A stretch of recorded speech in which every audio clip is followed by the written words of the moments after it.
Alright. Audio working? Good. I've turned the noise gate off. I'm sure Brooks's audio advice is generally excellent, but that combined with my complete technical ineptitude, that's why I was almost mute for the last 3 debates, and I'm so mad about that. 5 hours of the Haas debate, and I was like, at like 2/3 his volume. Dear God, that couldn't have gone any worse. So, the air is poison right now, so I will try my best to push through this. But just know that I do this because I love you. Okay. I am dying at the moment. The pollen is at very high. For those of you who don't have pollen allergies, you have no idea. It's like asthma without asthma. Your eyes are on fire. It's the absolute worst.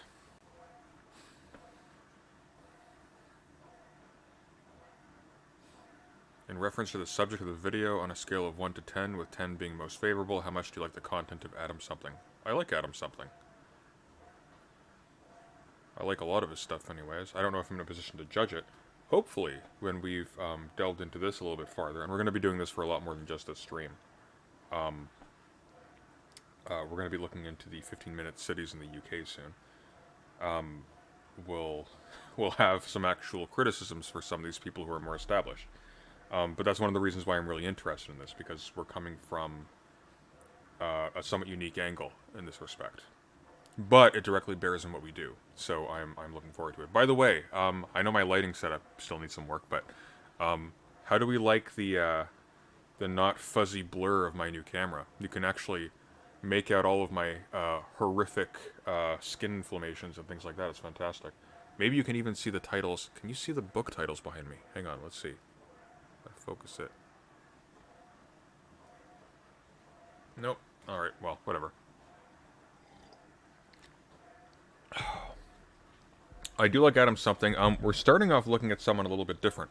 Much more charismatic in my opinion, no offense, Adam. Well, first we're going to look at the actual Neon page, and then we're going to look at some videos covering it.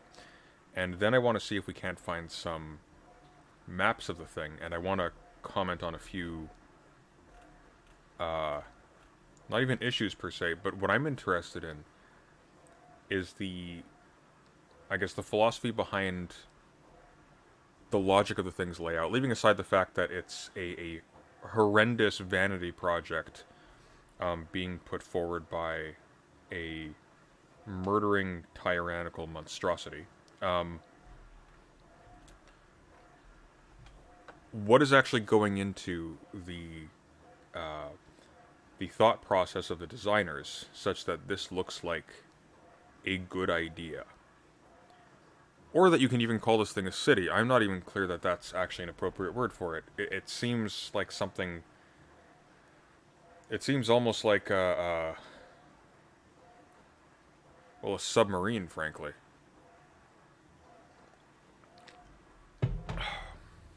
Well, let's look at the page in the meantime.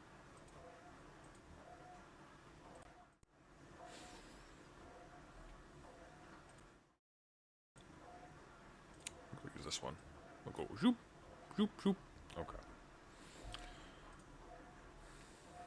By the way, can you hear my washing machine in the background? I don't know if that's causing noise. We'll call it ASMR ambience.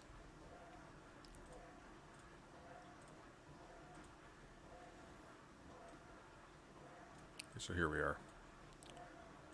So this is the Neon website, which is a portmanteau of the Prince of Saud's first name and something else. Actually, let me find that out quickly. What have we got here on the video? Oh, we're in space now. Oh, we've got the tribal groups we're displacing to build the thing. Nice, nice. A flower garden somewhere, back in space again. I don't know what she has to do with any of this. Anyways. Actually, I don't know if those are tribal groups. I think those are just people camping in the desert on the graves and the ruins of the tribes they're displacing. I think there were a couple of executions actually just in October. Let me double check here.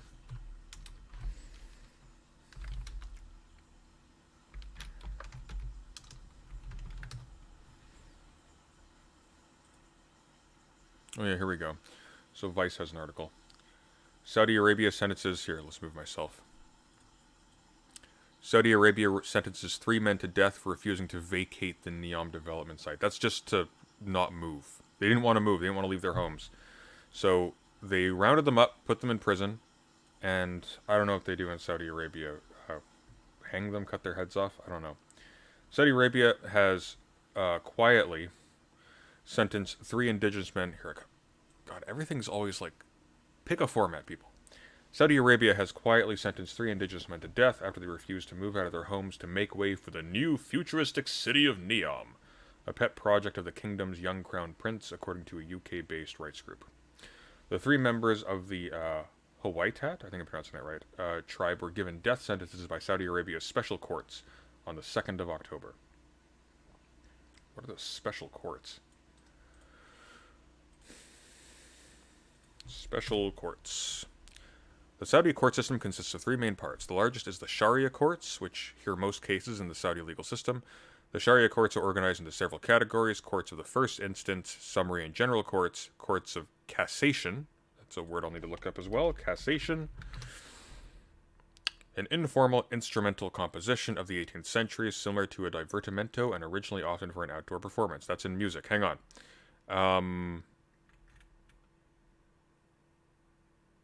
So I guess informal is what that means. I'll have to look into it further later.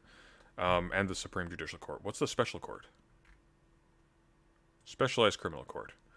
A non-Sharia court created in Saudi Arabia in 2008 that tries suspected terrorists and human rights activists. I see. On the 26th of June 2011, here, I'll pull this up here so you can sort of see what I'm looking at. 2011.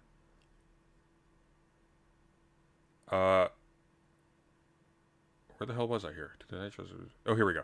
On June 26, 2011, the court started trials of 85 people suspected of being involved in Al-Qaeda in the Arabian Peninsula and the 2003 Riyadh compound bombings, and in September 2011, another 41 Al-Qaeda suspects appeared in the court.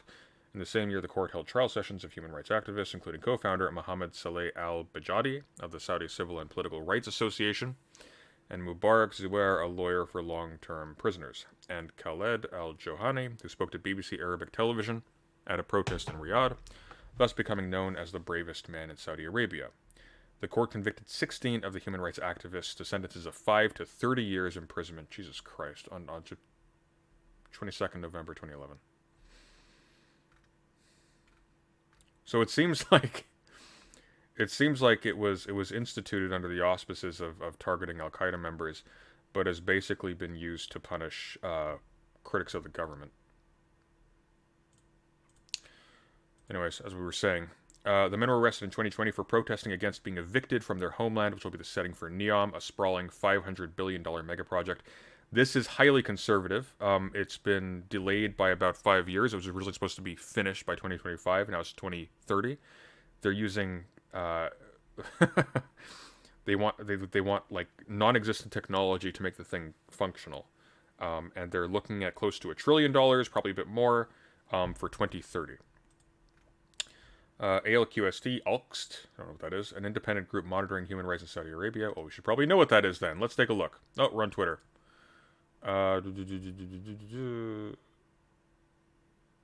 Alright, we shall be following them. An independent group monitoring human rights in Saudi Arabia reported that Shadli at-Tawala and Ibrahim al-Hawaitat, somebody let me know if I'm mispronouncing that, of the Hawaitat tribe from the northern Tabuk province, were sentenced to death earlier this month at a Saudi criminal court. In September, other Hawaiian people were sentenced to 50 years in prison by Saudi Arabia's specialized criminal court, which tries terror-related cases, but is mainly used to charge human rights activists and dissidents in the oil-rich kingdom. Oh yeah, not just executed, by the way, they're actually just shooting them when they don't comply on the ground. Their brother Abdul Rahim al-Hawaitat was shot dead by Saudi special forces in April 2020 after he criticized the compulsory eviction in his final social media post, in which he accused Saudi Arabia of quote-unquote state terrorism. Hawaitat, 43, became a prominent figure in Saudi for his vocal opposition to Neom and his refusal to give up his land. He started by putting out a series of videos on social media decrying the order, and his cousins followed suit. They claim this was the result of a shootout, but eyewitness accounts say that it was essentially an extrajudicial execution. They just shot him. The Saudi government has closed the case without releasing any further details, because that's what innocent parties always do. They hide the evidence of the facts of the matter. And had offered to pay other figures in the community to condemn Huwaitat's actions. Those who spoke out against... Oh, by the way, they're holding the Asian Olympics there, I think. In the winter. I think in the winter. So yeah, if you were watching the Olympics, just remember you're watching a bunch of people in spandex prance over the graves of dispossessed families. Isn't that a nice thought? So anyways, here we are back in the flower garden, back in outer space. Just walked in to find you here with... Okay. Let's look at this thing then. Located in the temperate northwest of Saudi Arabia, Neom's diverse climate offers both sun-soaked beaches and snow-capped mountains. Neom's unique location will provide residents with enhanced livability while protecting 95% of the surrounding natural landscape. This is a wall that is going to bisect just everything. It's going to protect 95% of the surrounding natural landscape. This is how I read that. Far be it from me, to question like the conscientiousness and the morals of a government that is shooting civilians to build a fucking hotel for billionaires. This reads to me as we are going to categorically destroy at least 5% of the surrounding natural landscape. We can't even bullshit that. That's going to be gone. This is going to be a tomb. So anyways, that's the place. This is... Get off there. This is the trench. And this is the line. Okay, look. Let's look at the line. This is what we're looking at today. The line. Stop. No, stop. Stop. You're not in a Will Smith movie. Stop running around. 8. I want to see the line. Okay, fine. We'll wait for the line. Oh,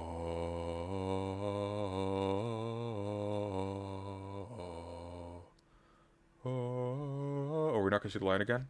Oh, here we go. Here's the line. So, this is a giant fucking mirror that is going to bake everything around it. It's a mirror in the desert. Here's what I don't see, okay? I don't see passageways for animals. I don't see, like, aqueducts. I don't see anything on the outside whatsoever to offset the impact of putting a giant ice wall in the middle of the landscape. I'm not even sure why it's a wall in the first place. This isn't efficient.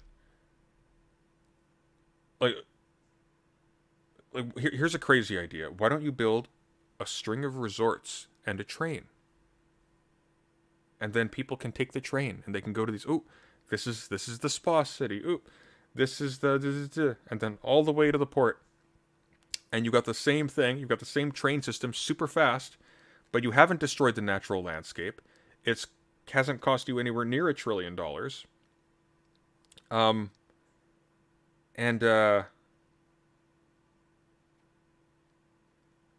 That's about it.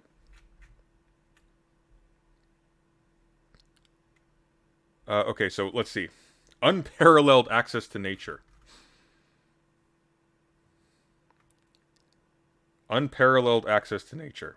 You know what I don't see? I don't see any access. I see a stark wall of glass. And maybe there's windows on the inside. I haven't seen any windows. Like when we look up here, look, do you see windows? I don't see windows. I see a giant wall. I see concrete overhanging. This chick is flying for some reason. Like, that's kind of cool. I'm not going to lie. Those bridges are cool. I hate to be the person who has to water all that. but that's kind of cool. Maybe they've got robots doing it. I don't know. But here's a giant glass wall. That's just like, imagine you're like, see the ships down here, all these little boats and everything. Looks nice, doesn't it? Imagine you're like on one of these boats and you're looking in that direction, and the sun's, it's like late afternoon. That shit's gonna burn. You're gonna be like an ant under a magnifying glass. It'll be blinding. A revolution in civilization. Our progressive design offers immediate and uninterrupted access to nature within a 2-minute walk through its diverse open spaces suspended on multiple levels. Equitable access to pristine views of the surrounding natural landscape, mountains and sky. For all. Avoiding urban sprawl thanks to a reduced infrastructural footprint. So, for all, they're literally killing people to put this thing up. It's a tube with garden works on the inside. It bisects without any room for passage. Like you need. It's hard to get a sense of the scale here when you're looking at it from this angle. But like, think about how big this is and how far this is. There is no way to cross this. This is all. No. And it avoids urban sprawl thanks to a reduced infrastructural footprint.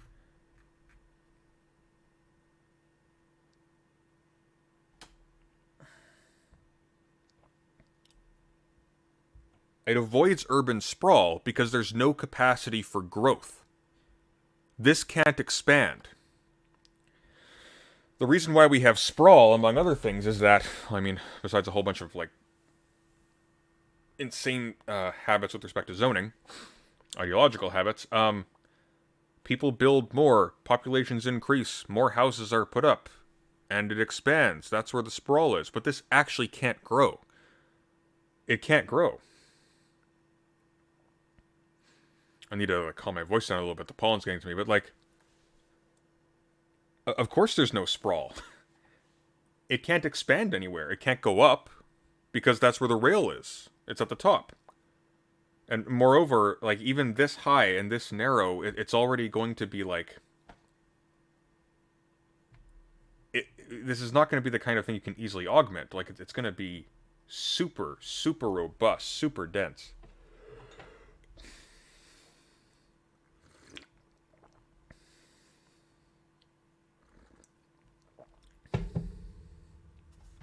Don't think I want to be in there in an earthquake, that's for sure. The city will be zero carbon through the elimination of carbon-intensive infrastructure like cars and roads. It will operate on 100% renewable energy, including the operations of its industries. The integration of nature and open space throughout will serve an important role in purifying air quality. As far as its industries are concerned, I am completely at a loss as to what industry would take place here outside of administration. But a good point of reference, if that is indeed what they're doing, would be someplace like Brasilia. So Brasilia is the, I think the language is from Greengrass or something like that, where it's the capital of Brazil, and they built it. Hang on, I just want to double check this. I want to make sure I'm not bullshitting. Brasilia is the capital of Brazil, right? Federal capital of Brazil, yes. So Brasilia is the federal capital of Brazil, and seat of government of the federal district. Actually, let's pull a picture of this on the screen.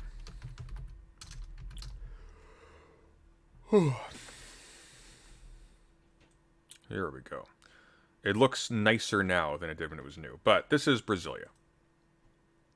Oh, can we not? Yeah, here we go. So this is Brasilia. You'll notice a few things about it. It's very big.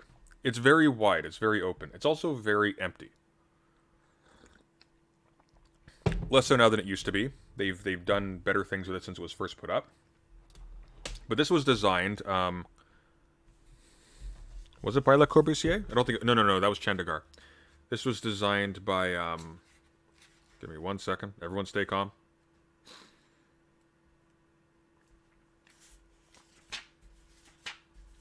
There's an entire section in Seeing Like a State about this. It's really interesting. The designer was...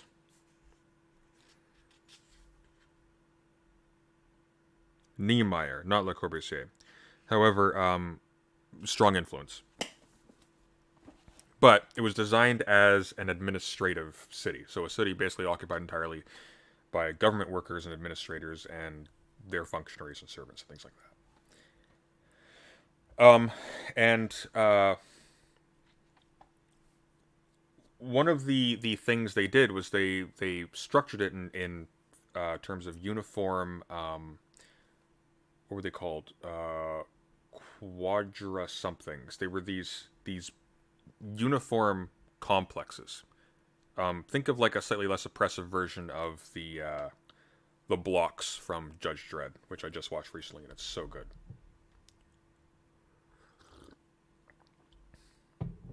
And in between everything, there was this massive open space. It was a city solely designed for cars. And it's kind of interesting looking, but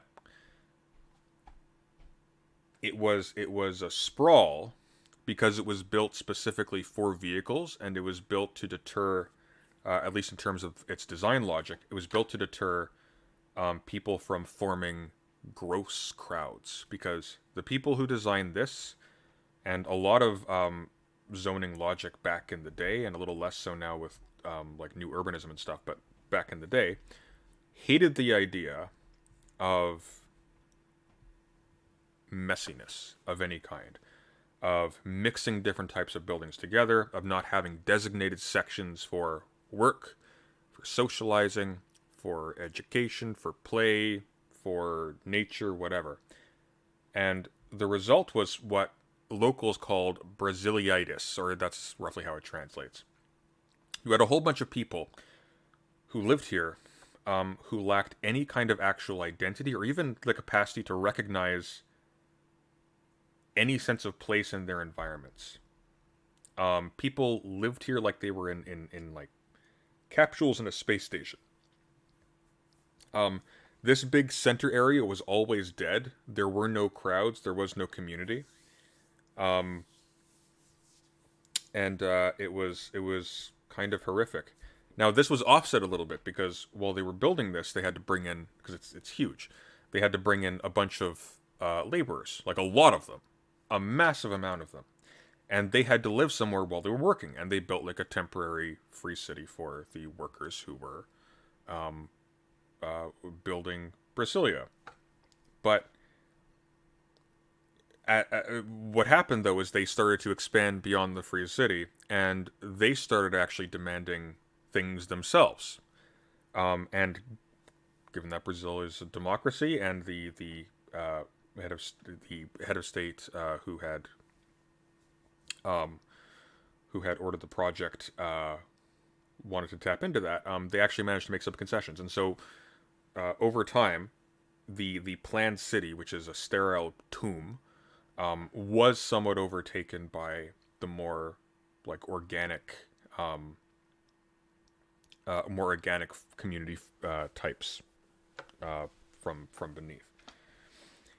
That's not going to be so much the case with the line, for a couple of reasons. First of all, given what we've already just, in light of what we've just been reading about,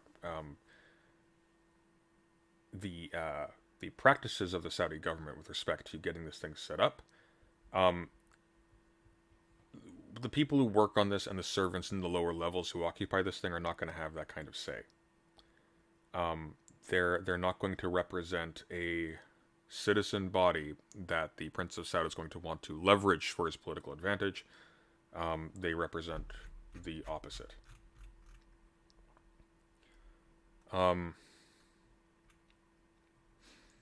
In some respects, it's kind of the opposite in that everything will be accessible within a 5-minute walk. It is designed specifically to avoid what you see in Brasilia with these giant open spaces. Stop that. That, here we go. That deter people meeting up with each other. So, like, one of the people who described the city, I think it was referenced in, I'm reading Jane Jacobs' The Death and Life of Great American Cities right now. I haven't gone to the point yet, but I think it's referenced in there. They talk about how when you look across, you would see just a sparse horizon and maybe like one person there, one person there. Because there's something about our psychology. When we look at these wide open spaces, we don't go into them. We don't like, we're not drawn to them. They kind of deter us. This is like This is a desert. We go to where there's density. I think this is actually part of the reason why, like game environments like Bioshock's Rapture, or frankly even the sprawl in Dead Space, it's called the sprawl, but it's actually a bit less of a sprawl. I think that's why they're so appealing, is precisely because they don't have these wide open spaces. Instead, they have narrow density, and there's like richness and texture, and there's things happening in proximity to each other, and you have like a whole bunch of like interesting dynamics. If you ever play Disco Elysium does not have these wide open spaces. Disco Elysium is dense. Deus Ex is dense, rich, and tight, and that's one of the reasons why it's so enjoyable to play it. Cyberpunk 2077, whatever else can be said about it, its city designs are gorgeous. Why? Because they have density. There are people and things that are in close connection with each other, and they're mixed and they're mingled. Something else as well. Open spaces deter and minimize the size of crowds. Just as crowds do not form as a result of these open spaces being essentially sterile deserts, spontaneous acts of protest do not happen in the midst of giant open spaces, and their impact is lessened because they seem smaller and they seem more distant. Whereas Tiananmen Square, relatively quaint by comparison. Let's pull that up on the screen, actually.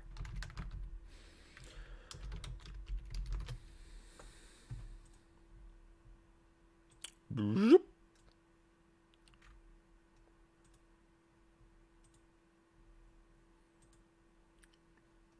hang on. Is that...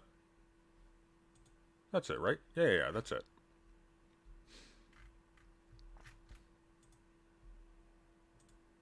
This is Tiananmen Square. Very big. Very, very big. Not as big as this. A large crowd can fill Tiananmen Square and can even intimidate the government. And because it's a single building that's being faced here, that's of importance, that's easily done. You look at this thing here. Not really. No. This is gigantic. Also, it's bigger than it looks, right? Because look, you see here, there's this kind of partition at the end. We'll zoom in a little bit. There's this kind of partition here. You can see where my mouse is in the middle of the screen. Here, I'll put myself right there.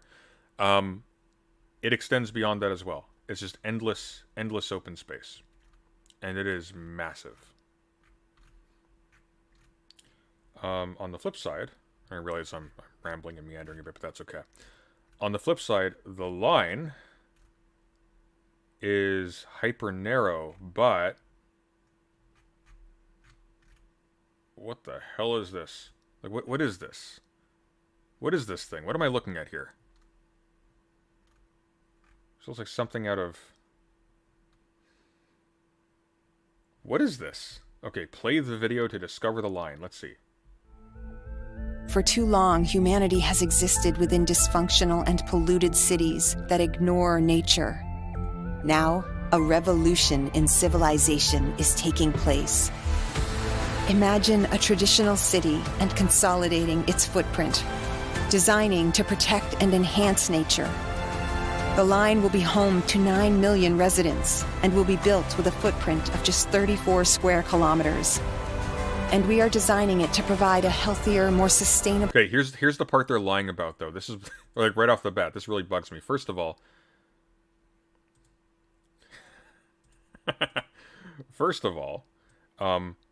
see all of this?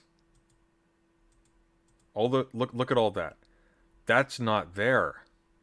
They're not taking an extensive sprawl that already exists and reducing it. They're adding something new. So they're pretending... Like, oh, look, look at what we've saved. But in actual fact, there's a bunch of, like, dispersed villages, essentially, that they're just bulldozing to put in this thing that I guarantee you none of the people who live on the outskirts of whatever this is that they imagine would be able to afford to live in. Is taking place.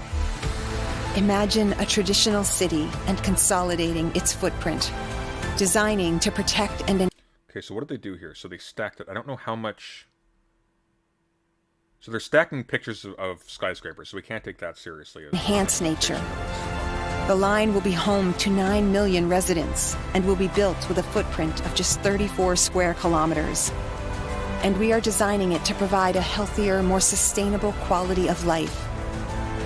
The line's communities are organized in 3 dimensions. Okay, let's look at this thing. So we have very sporadic bridges.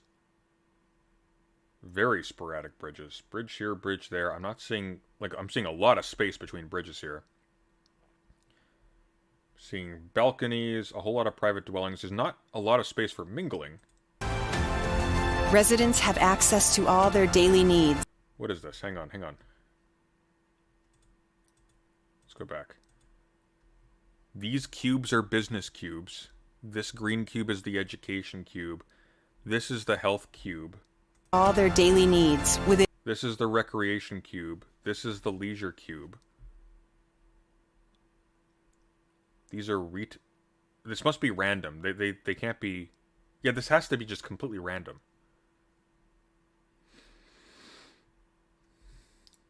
Okay, so this is just like a part of the PowerPoint presentation. This isn't even like a representation of what the city will actually include. Within 5-minute walk neighborhoods.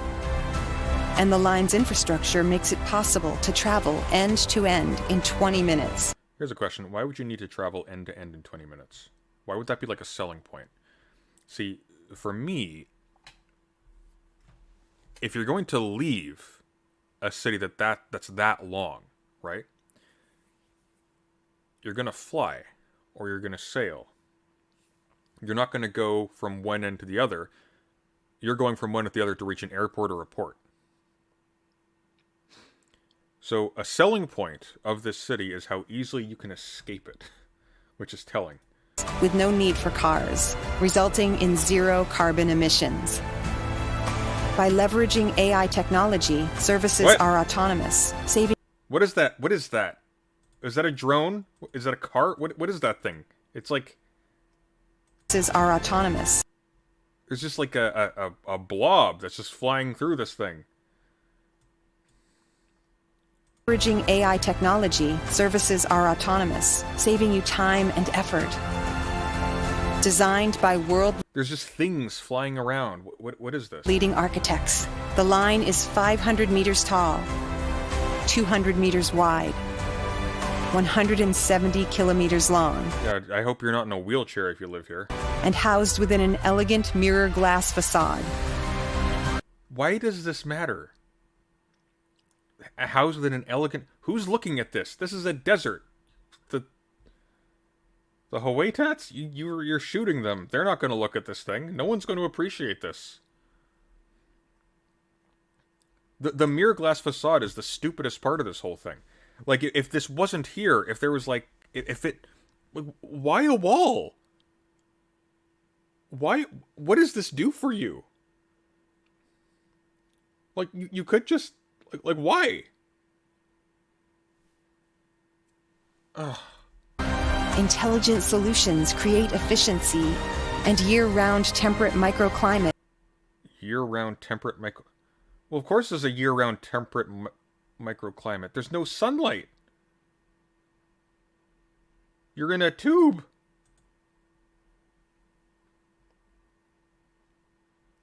With natural ventilation, energy and water supplies. What do you mean natural ventilation? It's a mirror. I don't see any vents. There's like a hole in the top. Are 100% renewable. The line is designed as a series of unique communities, offering a wealth of amenities, providing equitable views and immediate access. What does that mean, equitable views? What is an equitable view? You gazed at the surrounding landscape and it was most equitable. What does that mean? To the surrounding nature. With 40% of the world accessible within 6 hours. At 40? You mean by plane? That's how planes work. 40% of the world accessible within 6... What does that mean? You're not using the line to get there. You'd go to an airport. At the heart of the globe's key trade routes, a place for commerce and communities to thrive like nothing on Earth seen before. Because it's stupid. Why would you do this? It also looks like it looks hideous, like from space. Like, hey, look, there's a splinter.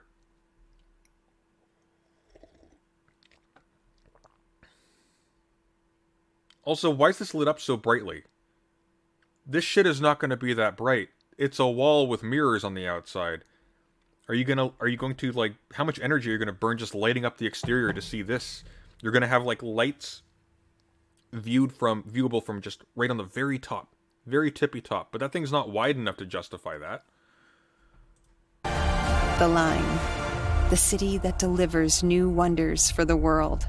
How's it going to deliver anything? It's a hotel. You've got little cubes. You've got a gym cube. You've got a school cube. You've got some store cubes.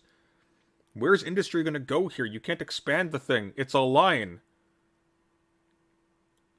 The only industry that's going to take place here is going to be people on their laptops. There's not going to be like a factory in this thing. Unless there is. Can you imagine that? Imagine like a ventilation problem with a factory inside this thing. Alright, well...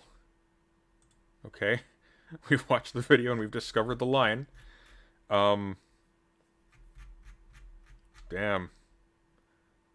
Neon leadership team. Who's... Don't do it. You have so much to live for. Nadmi Al Nasser. I don't know any of these people. Is there a designer here? I want to see who the designer... God, this is the worst website because it's like blindingly bright unless you click on... When you like put your mouse over a single person, you can't see it on your end, but for me it's like, ugh. Jan Patterson, the head of sport. What? This man looks like a shark. The Oxagon. Oh, we haven't even talked about the Oxagon. Let's look at the Oxagon. You're going to want to see this. This is... So it's not just the line. The line's just one part of it, okay? So the line connects to, I think it connects to here. So this is the other thing they're building. I don't know if it connects to the line or not. It might be in a different place. Let's see.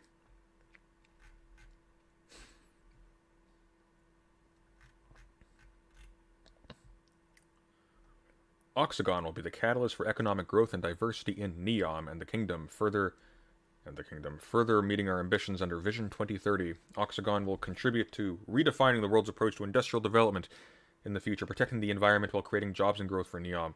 Okay. Half this shit floats. Why it floats, what the floating adds to the equation is anyone's guess. But what is the Oxagon? The Oxagon is being built as the future of advanced and clean industries by putting your city directly on the water, and a hub for innovation enabled by an automated port integrated with a smart supply chain network. The coastal city in Neom will offer exceptional livability, brought to life by thriving communities designed in harmony with nature. Does this look like it's an Oxagon? Or it's an octagon, not an Oxagon. It's an octagon. Okay? Unless you're in like one of those like weird, what's that thing called? It's like the Isle of Giants or something.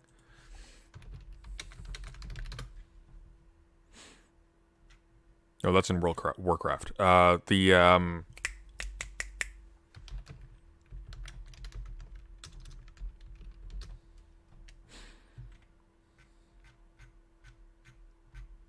can't find it. Anyways, you get the idea. This is not a natural formation. This is, once again, like slashing through the natural environment. This is not adding to the natural environment at all. If you wanted to do that, you know what you could do is build densely on the coast and just omit this whole thing. Like, why do you need this? What does this add? This is going to take a shit ton of work to establish and to maintain, and it's going to pollute the environment under the best circumstances imaginable. What is the purpose? Also, this is just an eyesore. Like it's just bad looking. Where is Oxagon? Okay, here we go. Northwest Saudi Arabia.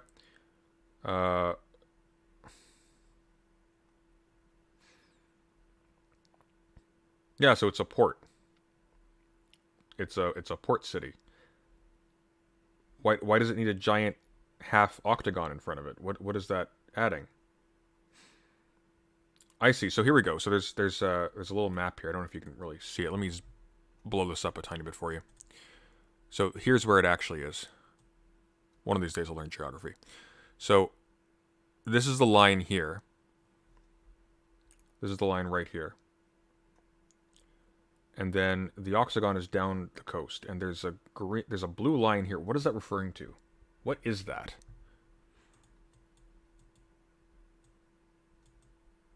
It connects to something. I don't know what that blue line is. We need to find out what that blue line is. What's connecting this? Oh, here we go. The Octagon Detailed Master Plan. Research and Innovation Campus. Port and Logistics. A wadi. Somebody find out what a wadi is. Jabal Village. Don't know what that is. Manufacturing.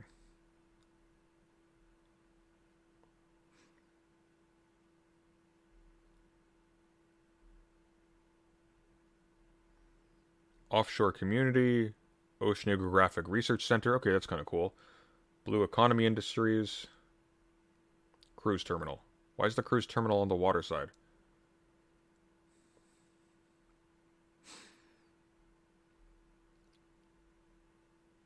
This is an island. The Octagon Village is an island. So, same deal. Like, they've partitioned it out so that there's going to be, like, no actual, like, mingling or city life in, like, a robust sense. It's just going to be like you're on a college campus, and occasionally you walk past people on your way to class or on your way home, and that's about it. Or on your way to work and on your way home.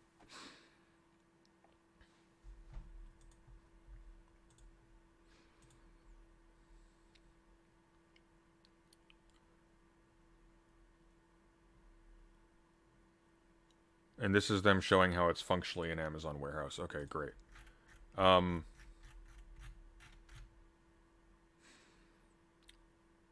What is this? The Trigina. Oh, we're on Mars now. Dun dun dun dun dun dun dun. That's the mountain. Okay. Trigina will be an iconic world-class destination.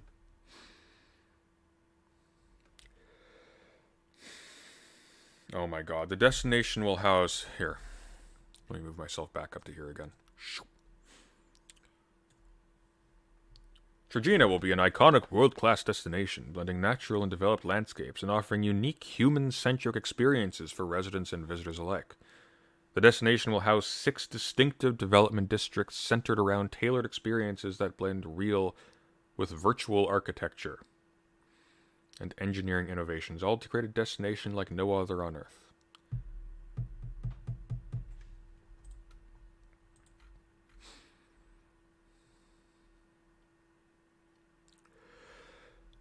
So this is... Oh, right. Here we go.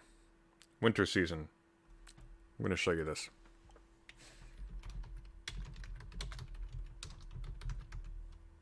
So this is where the Olympics are going to be held.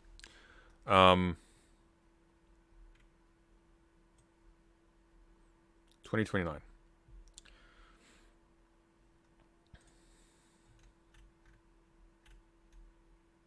This is obviously the Guardian. Saudi Arabia wins bid. Come on, guys. Wins bid to host 2029 Asian Winter Games at Desert Megacity. Mountain Resort and $500 billion neon project to host event. Trojena will be a year-round destination for winter sports. This is hideous. Well, like, what's pretty is the environment. This is just like it's like a girder fell down.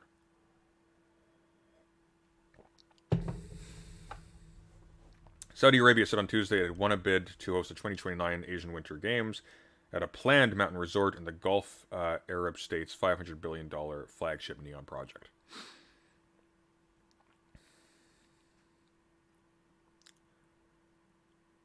This is essentially self-colonization. This is a highly corrupt, highly violent state using its ill-gotten gains through international trade to just destroy its own people. for the vanity of enrichment of a single corrupt family. This is actually perverse. The fact that this is even being entertained is disgusting.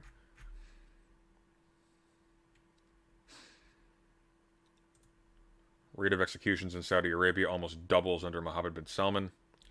Last 6 years, when's this published? This last month. The rate of executions carried out by Saudi Arabia has almost doubled under the rule of the de facto leader, Mohammed bin Salman, with the past 6 years being among the bloodiest in the kingdom's modern history, a report has found. Rates of capital punishment are at historically high levels, despite a push to modernize with widespread reforms and a semblance of individual liberties. This is something else, too. So people have made a big deal out of the fact that women can drive now and things like that. And this is positive. And can get passports. That's a bit of a cover. That I take to be largely for international eyes, because in practice, when you actually have human rights activists and people who are advocating for improving conditions and increasing freedoms, they are grabbed off the street and they are brutalized or murdered by being brutalized and imprisoned, either or. Pledges by Prince Mohammed, who has consolidated extraordinary powers across the kingdom's business spheres, industrialists, and elite families, to curb executions have not been kept, the new data shows, with each of the 6 years that he has led the country resulting in more state-sanctioned deaths than any other year in recent history. Between 2015 and 2022, an average of 129 executions were carried out each year. The figure represents an 82% increase on the period 2010 to 2014. Last year, 147 people were executed, 90 of them for crimes that were considered to be nonviolent. Keep in mind, this would be, well, not keep in mind, who's this considered to be nonviolent by? By the Saudi government. Like failing to vacate your home when it's being bulldozed by a corrupt regime for a vanity project like the Neon Lion. Would they consider that violent? On 12th of March last year, up to 81 men were put to death, an all-time high number of executions in which activists believe was a pointed message from the Saudi leadership to dissenters, among them tribal groups in the country's eastern provinces. The report, prepared by two organizations, the European Saudi Organization for Human Rights and Reprieve, says, quote, Saudi Arabia's application of the death penalty is riddled with discrimination and injustice, and the Saudi regime has been lying to the international community about its use. The death penalty is routinely used for non-lethal offenses and to silence dissidents and protesters, despite promises by the Crown Prince that executions would only be used are endemic in death penalty cases, including torture of child defendants. The kingdom is considered one of the leading exponents of capital punishment in the region, with only Iran thought to execute more people a year. In the last 6 years, there have also been slight increases in numbers of executions in children, women, and foreign nationals. That's interesting. As well as mass executions and I'm not aware of that. And executions for non-lethal offenses. A moratorium on capital punishment for drug crimes was recently lifted. Prince Mohammed has introduced extensive reforms across Saudi workplaces and society, giving women more access to gainful employment and changing social norms that had, for the 4 decades that followed the Islamic Revolution in Iran, kept gender strictly segregated and enforced an ultra-hardline interpretation of Islam. So what's interesting about the line is that apparently this is actually going to be governed under different laws than the rest of the Saudi state, which is interesting. That once again like cements in my head that this is essentially a resort. This is an exotic living space for billionaires. The vast majority of the people who actually live here are going to be servants and maintenance workers. There's going to be no city of any kind at all. The people who live here as a getaway. Nobody wants to go into the middle of fucking Saudi Arabia to live in a submarine in the desert if they have the money to live anywhere on Earth. And you'd have to have the money to live anywhere on Earth to even consider this. Because this is not a place that can expand. Which means that at no point is there going to be... This is never going to be an affordable place to live for anybody. This is a lie. This is actually incoherent. Thank you, Rick, sorry for the $1.99. I appreciate that. Like here's the thing, right? Look, they're showing this girl like, ooh, look how fast they're going. Look, you can bike. Look at all these places you can go. There's nowhere to go. The shopping district is up top. This is just a circuit. This is literally nothing but an indoor gym. The bottom is nothing but an indoor gym, farthest away from the light. Who is growing these plants? God only knows. How on earth will they regulate the temperature to that degree? That's going to take so much energy. They're showing light pouring in, but that would require the sun to be right over top. You don't want to be directly underneath a Saudi sun with nothing between you and the sky. So there's going to be like a brief period in the afternoon where this is like a frickin' sweat lodge, and then it's going to be just dark. And frankly, for the people who live there, built as this is on the graves of innocent native peoples who occupied this place for hundreds of years before this was even conceived of, before the Saudi state even existed, they deserve it.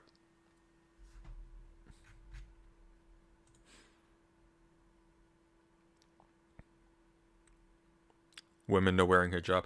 Well, again, the laws here are going to be different. The reason for all of this, the reason for this super slick presentation is that this is fundamentally meant to attract investors, which is one of the reasons, again, why I think that the token gestures of letting women get driver's licenses, assuming that their husbands allow them to, and fathers, etc., and letting them get passports and so on. This is about making this place look appealing for the super rich who might be tempted to invest in Saudi developments and even to live there.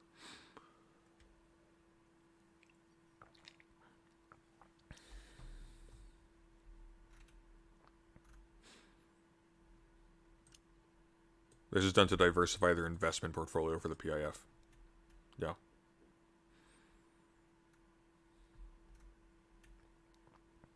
No, it's worse than that. Brooks, do you want to come on and chat?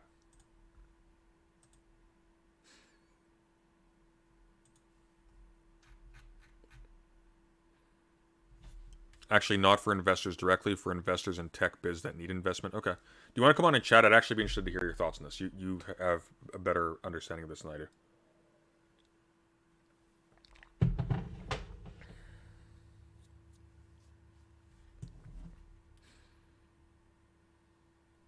Oh, brilliant.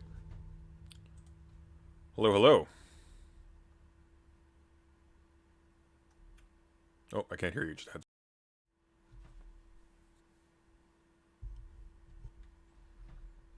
I think you appear to be... Is this working better now? Oh, now it is. Now I can hear you, yeah. Yeah, that was on my end. I installed new video drivers, so of course, Windows decided that my monitor had to be what I'm going to be using for a microphone. Oh. Right? That's a thing that's reasonable. Well done, NVIDIA. I see.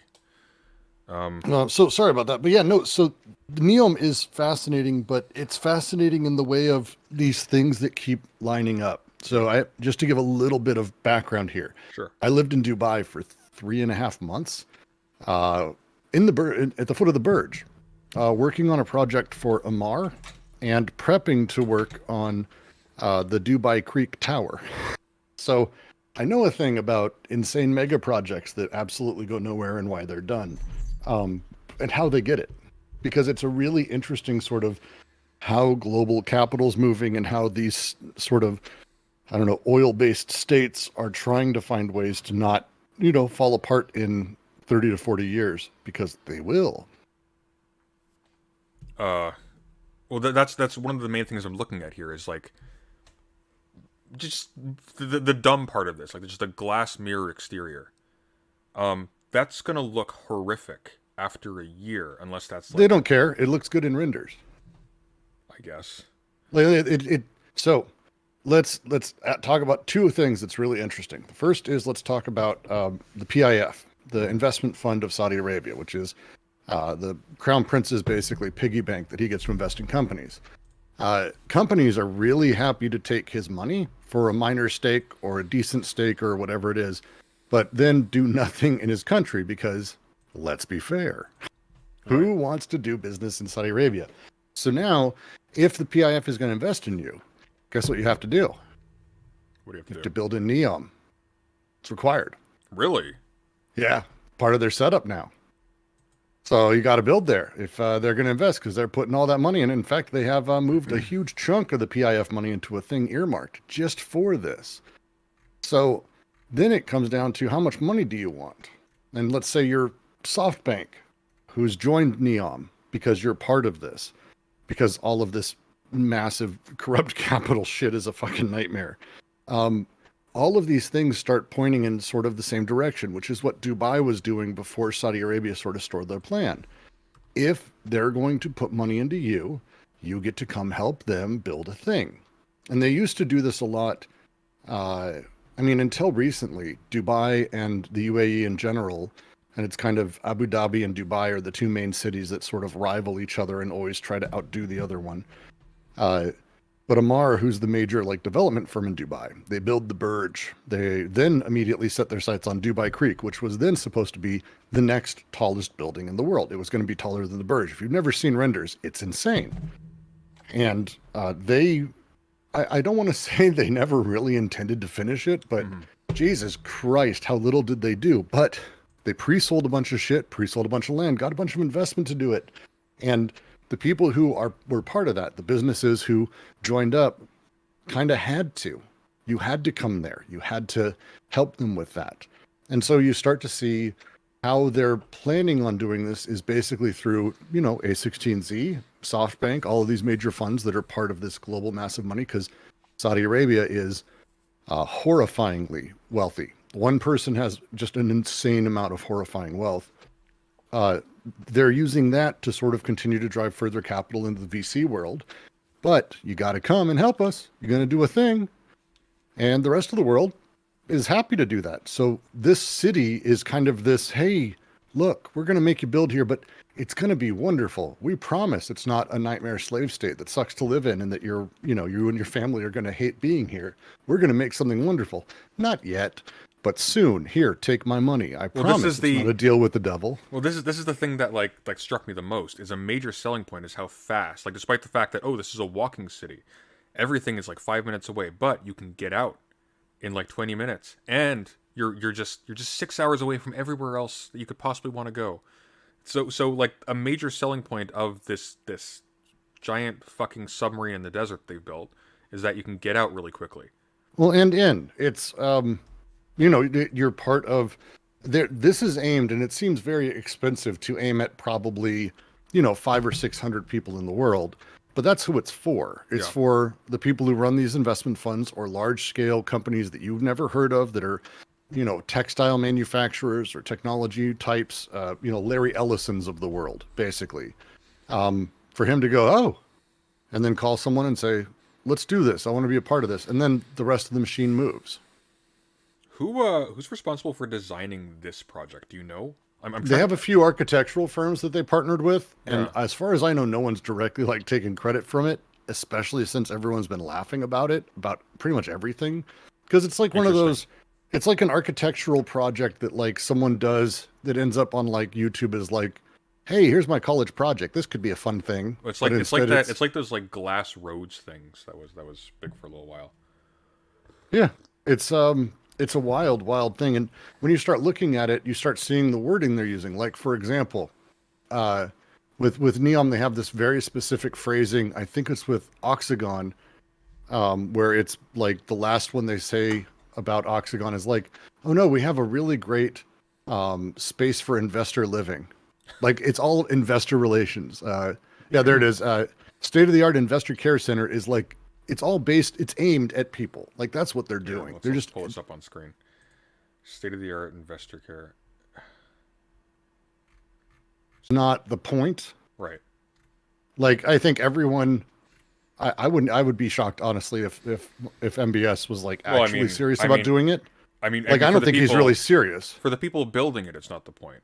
For the people who are taking money to live there, it's hang on, we're dead. Give it a second, we'll come back. Yeah. God damn it. Sorry, just hang on. No, stream can't hear you talk. No, I get it. I get it. MBS owns a chunk of YouTube, by the way. Brilliant. It's a small part of everything. Enjoy chasing the money on this one, by the way. If you want me to go there, I've done some legwork on it. I actually would be a little bit. It's a blast. Enjoy that one. We will. Okay, looks like the numbers are popping back up. I'm just waiting till the bar is green. Looks like it's running again. Yeah. Just You're live on me. Just give it a quick sec. I like You're it to live be for in me. green first. Here, I'm gonna run ads quickly, and then there we go. Brilliant. Okay, we're back. Fuck OBS. Yeah. So obviously, it's not the point for the people who are being cajoled into building it as a condition of them getting loans. It's not it's not the point for like the architects or for anybody, but it is the point for the Prince of Saud. I think he wants this thing built. Like he wants these like mega structures to exist. So that presumes that he. So again, how these projects come to be and how they are sort of circulated, the dynamics of the people underneath them is not the same as, hey, I'm a developer and I build buildings, and so I'm going to build a building to sell to people, which is like the most sort of normal setup, because that means someone's actually owning, and the person in charge is owning the completion of it. And so they go find an architect, they go find contractors, like they're a firm doing this. There's a machine underneath them, but there is still the directed sort of thing. With anyone in these positions, you end up in much more of a, someone says a thing, someone else says a thing, it grows, it gains momentum, and at some point they know how to pitch it so it's sexy enough to MBS or to whoever, whatever sheik in the UAE is in charge. And they say they're going to put a bunch of money behind it because they're excited, but no one like owns it. Like there's no one who's like doing the thing. I go back to the best example of this is going to be Salmon Creek, and it's worth looking into as an example of this. Not Salmon Creek, Dubai Creek. Sorry, I live near Salmon Creek, so I'm tired. Dubai Creek, and what they were planning to build there is not wildly different from this in terms of like mega project. It was an insane built, wholly walkable city in a Middle East country with the tallest tower in the world, blah, blah, blah. And they were very serious. I was working on like what was going to go inside of it and how they were going to have an art gallery and what they would like. It was a thing. People were putting a fuck ton of time and effort behind it. But like who owned it? Well, this one development group owned by one of the uncles of the sheik, and then this other, like it's just these weird interconnected politics. This is the Dubai Creek Tower. Dubai Creek Tower, which is the models for it are really cool to see them in person because it's really great. It's an insane idea. It's not really a skyscraper. It's more of like a space needle. It looks kind of like a rocket that's been caught in a spider web. Not far from it. It's cool looking. It is. It's not uncool looking. I'll say that. Yeah, but it's like they're all excited about doing it. But is it what they're after? Well, no, because what they're after is being the biggest, being the best, getting money into the country, getting industry into the country. And the moment that falters, or the person in charge, because there is one grand master in charge, this is not like a democratic space. This isn't a CEO can be fired by a board thing. This is, the dude could literally have his entire board executed tomorrow, and like the UN would pass a resolution and that would be it. Like he's fine. So when he gets bored, or he moves on to the next thing, or he decides the next thing, like that's it. And so if you look at Dubai Creek, look at it now. Because I was working on that in 2017. We were working on it, and they were doing plans for it. It was supposed to be opened, I think, 2 years ago. Dubai I believe it Creek, is 2023. Let's see. It is, I think, a very large concrete block and hole in the ground. Let's see.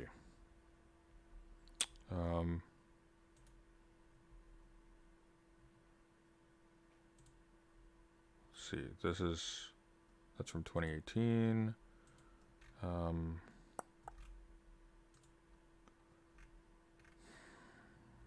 It's almost like laughable right now for what it looks like. It looks like construction hasn't even really started. They put the foundations in. Yes. And that's about it. I'm trying to find like a picture though of like the actual construction site. That's dated from today. Yeah, it doesn't look much further than the one I sent you. I've never seen anything further than that. Oh, did you send me a picture? Oh, here we go. Yeah. Oh, okay. Yeah, that'll do. So the question is, was it a failure? I'm sure people got fired over it, but define failure. a ton of money flew in from the investment community. A lot of businesses that they invested in that promised to work there, they sort of have these partnerships and they have secondary ways of making money coming in. Like there's a lot of things that happened, and yeah, heads rolled in different ways. I don't think UAE is quite as brutal as Saudi Arabia, but like, you're talking about something that is far, far, far more insane than this by a wide margin. And how much does he, and they keep layering. Like Neom was, the very idea of Neom was, when it started, again, it was intended very simply to push this idea of the sovereign fund, which is a fucking huge amount of money. But it had more to do actually with the upcoming or intended pseudo IPO of Saudi's oil company, because that's kind of where they've been, I don't know, aiming. Aramco, as an oil company, they've been talking about an IPO for a very long time. It's the most profitable company in the world, supposedly the most valuable company in the world. They were going to sell, and he keeps saying things like, we're going to sell 5% of it. We're wanting to join the world stage. And here's Neom. Here's proof of that. We're joining the world stage. And then these things started coming out. We're joining the world stage with this thing, and then this thing, and then like the line, and then just these insane ideas like the ski slopes in a place where it doesn't snow. The ski... Yeah, the ski slopes I can kind of see because they've actually won the bid for the Olympics. It doesn't snow there. Well, it'll soap there. These will be the soap Olympics, I guess. I don't know. I mean, it doesn't snow. They finally had snow there like one time last year, and it was enough that like they had to shut down the roads because people were so freaking out that they had to go see it, that it was causing accidents. Like that's where we're gonna have the Winter Olympics that year, because the Olympics aren't completely scummy. But like, so Aramco was doing this, and this has been the push. They're trying to prove themselves as more worldly for investors, because there's a lot of companies who won't allow them to invest, and they're having to do all these surreptitious things, and they want larger chunks, because the saying goes, and it's if you ever visit there as a Westerner doing business, they always tell you the fucking story. Oh, the sheik, he was talking to someone, and it doesn't matter. They always tell some story. He says, oh, my grandfather, yeah, he went to work on a donkey. My father drove to work in a Mercedes. I drive to work in a Ferrari. My son, well, at this point, he will ride to work on a donkey. Aramco? Or Aramco? Aramco? Saudi Aramco? Yeah. Okay, sorry. Somebody was saying Armaco in the chat. I wasn't sure if there was if you had misspoken again. But it seems like they'd done so. I thought it was Aramco. No, it is Aramco. I just looked it up. Okay. Yeah. And again, how they get their money is through this horrifying thing that they've created, which is like a semi-state now slight IPO. I think it's like 1.5% they ended up selling, not 5%. He owns the rest of it, but the state still takes 50% as taxes, but also it pays out stock as dividends. So he's basically diluting everyone except for himself all the time. It's insane. It's insane. But like, again, they are just trying to make these pushes, and that's Dubai's been trying to do the same thing. And that's why, if you look, I mean, a shit ton, if not most of the people in the line and the other things, it's white people. They didn't show anyone in like full outfit or gown or anything, like, which is the shit you would wear. Well, it's the shit you do wear. By the way, when it's hot, it feels good. Yeah, well, it's an ethnically diverse makeup here. It looks like which it is not. If you've ever been to Saudi Arabia, I don't care where you go, it ain't. Well, like who do they actually show? I'm actually a little bit curious about this. Let me make myself a bit smaller here, and let's actually see. So we have the website up. God, I hated Dubai. Yeah. Oh yeah. What were you doing there again? So company I was heading up global ops from US for Starbreeze. It's a video game company. That's Starbreeze. I was a global director, and they had made a deal to build, in partnership with Amar, the world's largest VR theme park. And the guys who had put the deal together kind of forced it in and screwed the CEO. And I will say that 1,000,000 times. It's really awful what happened. But then they said, oh, we've got it. Don't worry. We've got it. And then I got it was like 2 weeks after my son was born. I get a note saying, you have to go to Dubai tomorrow. I will say I was that like, on the main page here, sorry to cut you off there, it does yeah. seem like 50% of the people who are being shown on screen in space, wherever, look like they're from China. Uh, Wherever it is, it's not I don't the see any makeup I don't of see the any I city. don't see any white people, but it's definitely not like Maybe it's there's nothing the. culturally Arabic about it. Oh Um, no, they're going hard. Was it this? Was it the video for the Winter City? Then this is I oh don't. well, let me see. Actually, that would be interesting. Let me see quickly. It is for the Asian Olympics. That would be odd. That's it's Georgina. Here we go. Hang on. So when I look up Georgina, it shows a video. We've got a okay, I look like a white person. Um, Masks doesn't count.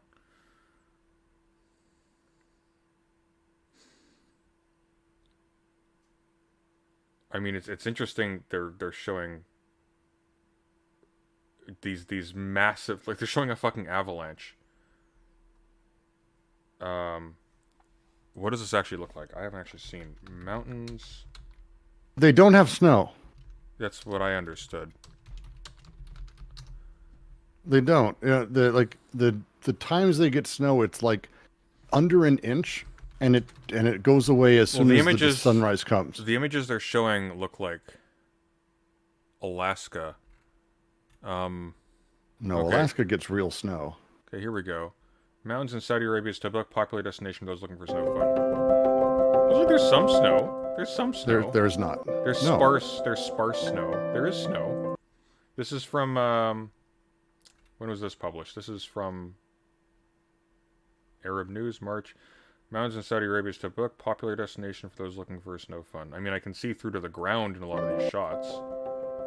This doesn't look like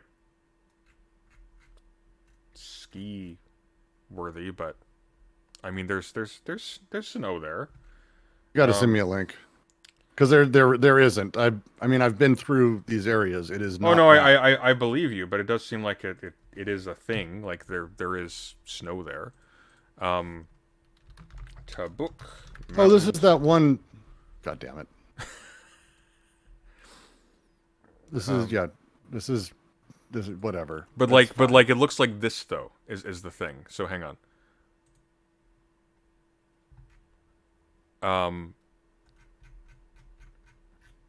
Oh come on, just give me a picture. Like it's sparse. It is sparse. It is not. It is not Space Alaska, which is what they're showing here. It is not skiing. Like it does have, but even like the pictures they're showing here, and they're like really puffed up. Like they're showing thick snow that's been falling for a while. This is not what we see in the actual photographs. This is obviously CGI. Yeah. Yeah, but again, so you're talking about Tabuk, and here's the thing. Again, Tabuk, when it snows, it's an event. Like, so yes, you're seeing there again. It happens just like I think it was 3 weeks ago. My buddy, who's an hour south of LA, he got a good solid couple inches of snow, and it was gone. But that doesn't mean that we can host the Winter Olympics in San Diego. I have been skiing actually, and it was a terrible experience. I grew up in Colorado, so I'm a little I went. spoiled on snow. We have Mount Washington within driving distance here, and it was we were on the Bunny Hill, and they taught us how to brake when you're on skis, and they did not teach us well. So I'm just standing there watching the world fly by, and I don't know what to do. And I have this bright idea. Hey, there's the little rope with like the little metal bars that you can use to like pull yourself up. I'll catch on to that, and it'll be like a video game, and it'll just stop me. I've never made such a bad mistake in my life, and let me tell you, I've made some mistakes. The impact of that, I still feel in my nightmares sometimes. Dear God, I do not ski. I just We're in the red again. Fucking Jesus. hell, OBS. It's OBS. It's not even YouTube. YouTube's fine. Oh, here we go. We're back. It's more my point. Yeah. It's absolutely not all of this. So let's say I'm a generalized bullshit artist who's looking for investment. This is 100% the type of thing that is very normal in the world of investments. This is what pitches look like. This is, hey, we're going to do these crazy things. This is an extreme version of it. But again, he's looking for people to literally invest cash in the realm of hundreds of billions of dollars. So again, he's not putting in the money. This is not a Saudi Arabia's putting in all the cash. This is him saying this much is going to be spent. I think he's putting in, God, if I want to remember right, it's like a million real, which is like 250 billion, which is, it's nothing to laugh at, but like that's only what he's pledged to do and not what he has done. So where's the rest of the money coming from? Well, yeah, like it's SoftBank and a few of the others. Like that's what it is. That's how although this works. Although you know what, this would make a really cool setting for a dystopian shooter. I mean, It's like Arabian BioShock. It'd be amazing. I mean, but that's the thing though. It's not going to be Arabian. So that's like, Well, it's gonna before be- I went out to Dubai, I asked a friend of mine who'd been stuck out there working and like, what is it like? And he described it as if Minnesota won the lottery in $1 trillion. And what he meant by that is like, they don't have their own, like, they don't trust their own culture. They import it. They pay everything else. They think money buys culture. And so instead of like developing anything local, because there's nothing in Minnesota, there's nothing in Dubai, they fly the best architects and designers and all kinds of people from all over the world to build really cool shit, to best chefs to open restaurants that are fucking amazing. I can show you videos of some of the most On that note, extraordinary... actually, I'm so glad you brought that up, because you know what we need to talk about? I watched The Menu recently. Oh my, isn't that the best film That is ever? so fucking good. And nobody saw that movie and didn't go out to McDonald's afterwards. I mean, I didn't.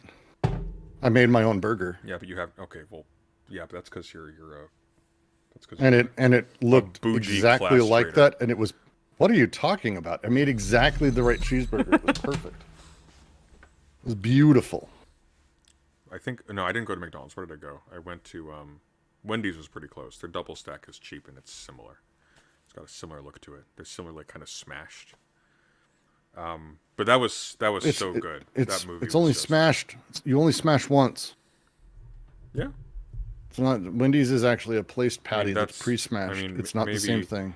Maybe for you, dude, but No, patty is meant to only be smashed once. It's the first smash. I know. You don't do it a second time. The second time is the loss of juice. No. That's fair. That is I've been learning from my Red Pill friends. That is consistent with what they've been saying. Oh yes. And it's... the whole film is extraordinary, and it's one of those films I'm really glad I didn't see in theaters, because I know I'd be the only person in the theater laughing at almost everything that happened, because it was so fucking funny. My favorite line in that, well, my favorite part was when they have Tyler, the character. It's like you cook. Oh like, god. Shit, would you like some shit? That was, and it was delivered in such a way that you knew that in this universe, if he had asked, he would produce it. Oh, it's a method of cutting that we've never learned. So it's We've a been new denied this. dicing method of which we have been Oh. woefully ignorant. It was so good. Oh god, what a good movie. And I am a bit of a foodie fuck, and I ended up I recently went to a really, really phenomenally sort of weird, rare restaurant, and it was really fun to talk with everyone about how much they also loved The Menu. Like everyone who works, it's like everyone loves that fucking movie. I think it's great. great. That has to be like Ralph Fiennes' best acting. Period. I mean, it's so good. It's rare that you actually have him like up close like that with that kind of range, and it's phenomenal. It's the, I don't know, I hate that word. Well, but it's the scene where she asks for the burger. I don't care. I'm ruining it for everyone. I don't give a shit. That's fine. It's a phenomenal movie. His reaction, the genuineness of it, and that entire thing was so beautifully powerful. It reminded me, the year before, my favorite movie was Pig, I haven't seen with that one. Nicolas Cage. Please do. It's like the anti John Wick. Hmm. I don't know if the director's ever explicitly said that, but I would say he would have to because it is very much that. But it ends with the same thing. The denouement is a meal, and it's just a beautiful, powerful scene of how much and how food works between people. It's incredible. Hmm. I love it. I think Um, my favorite line in the whole film, though, is 100% where he says, "But she doesn't belong here. She's just my assistant. Where'd you go to college?" oh no, When yeah. It's like, where'd you go to college? What was it? Brown. Brown, Brown. Did you do you have any debt? student loans? No. I'm sorry, you die. I'm sorry you're dying tonight. Oh, That shit. It was was so quick and matter of fact and beautiful. it was so good. And then the sorry, just to gush one more That's moment. okay. They're when they're all the women are out back and they're trying to bribe the one girl to like let him go and to help him get away. She's like, you're a brilliant chef, and I don't think the meal has to end tonight. Oh, I mean, but everyone dying was my idea. Like it's the way she Yeah. says it, like as a moment of it. Oh God, it was so great. Oh, so many. It's so well done. The menu scenes, the ingredients, overlays, everything throughout it, just perfect. God damn, what a movie.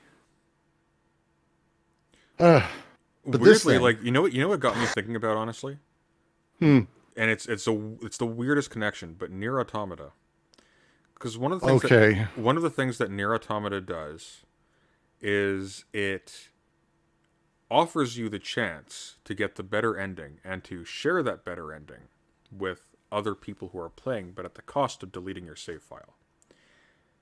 And if you delete your save file, of course, like you can't get like all the weapons, you can't like collect all this stuff, da da da da. But it's putting you in a bit of a dilemma as like a player who has this like addictive um, need to like possess stuff in this virtual world that doesn't actually count for anything. And I contrast that with like, well, I compare that to like in the menu, he brings us up multiple times. Like, all of you could technically just get up and overpower us and leave. You could do that. Um, but they still like are constrained by like this like stupid, um, vain artistic perversion of that whole thing where they're because they don't even leave when they're covered in like s'more stuff and they're being burned alive. Because it's part of the thing, it's part of the experience still. They actually haven't broken out of that, even at the point where they've literally been told, like, hey, I'm actually doing this as like revenge for you guys destroying my art and like well, and the guy who brings her knew beforehand. yeah.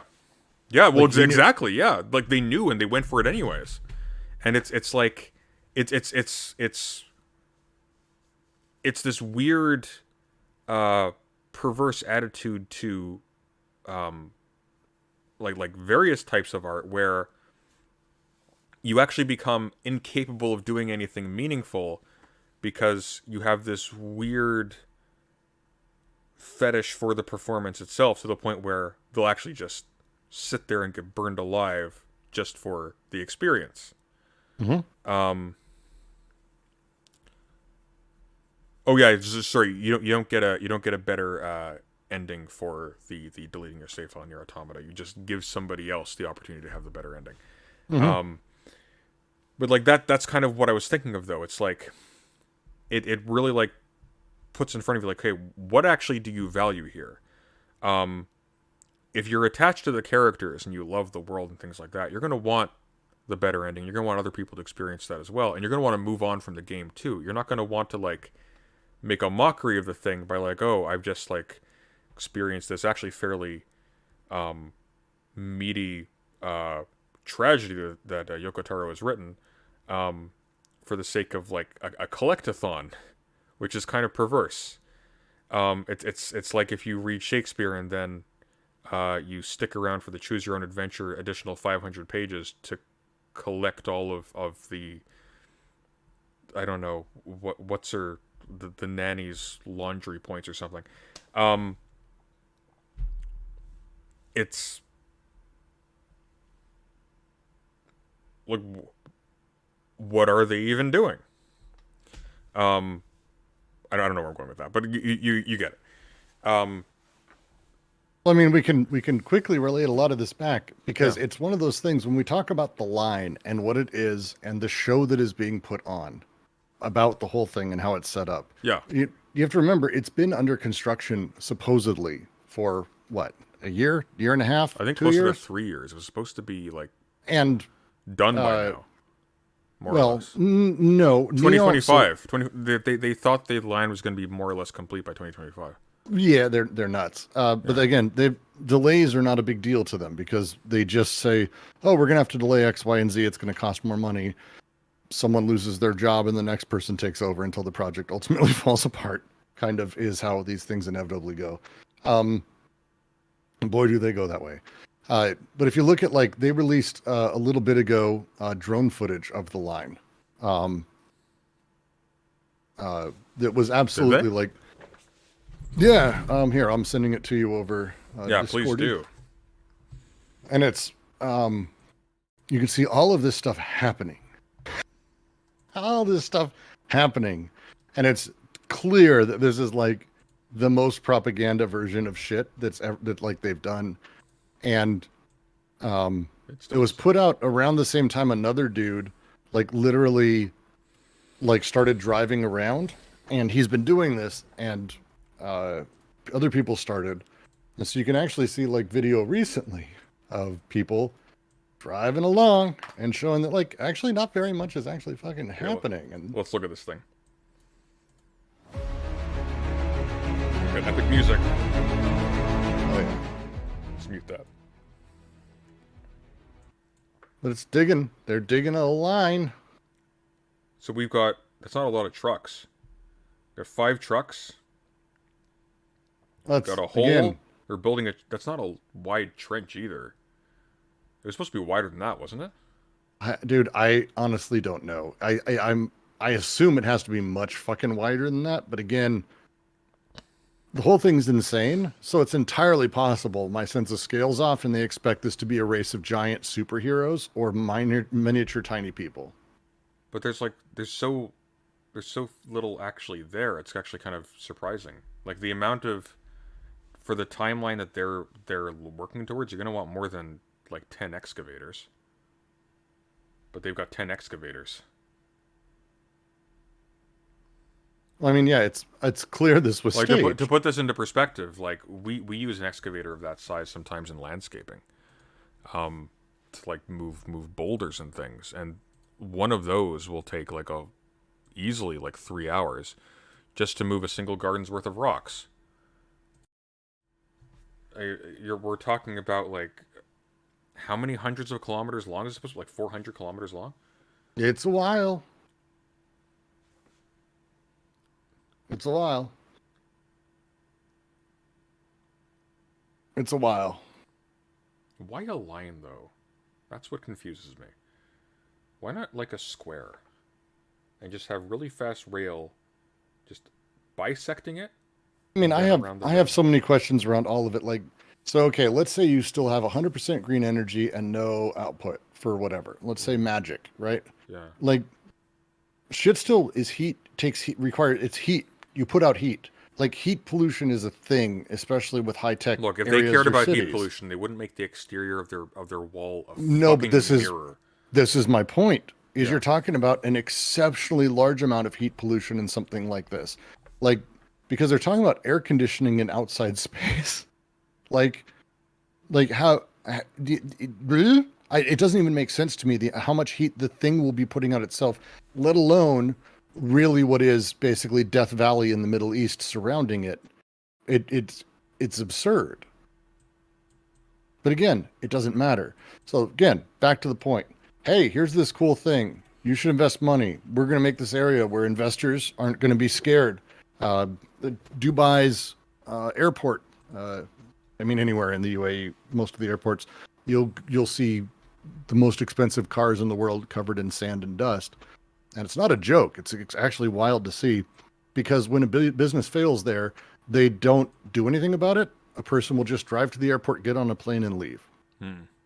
Because They don't want anything to happen. The guy who was the architect for the Address Hotel, which is near the Burge, when they built it, we'll just say they have lax regulations, and it burned down, and like there was a big fire, killed a bunch of people, and the architect and the contractor both are in jail for embarrassing the sheik. Like a bunch of people went to jail for embarrassing the sheik. Like, don't fuck with these people, and no one does. No, don't worry, man. We got this cool area. People are allowed to wear like t-shirts and shit, and like women aren't subjugated. We promise. Just give us your money, and then also build something here, and make sure that we get to own it. And we promise we won't take it and control what you're doing. And on top of it, hey, all of you other people who want to join with us, because now all of these funds are coming to us. Yeah. SoftBank's here with us. A16, we got all these really big funds.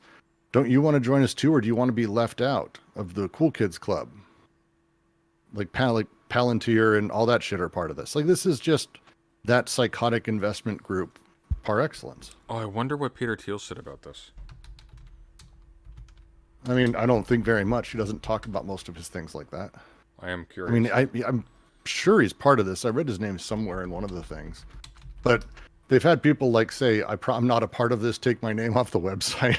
Like, that shit's happened, so who knows? Peter Thiel, wokeness is like Wahhabism. Interesting. He's great. He's great.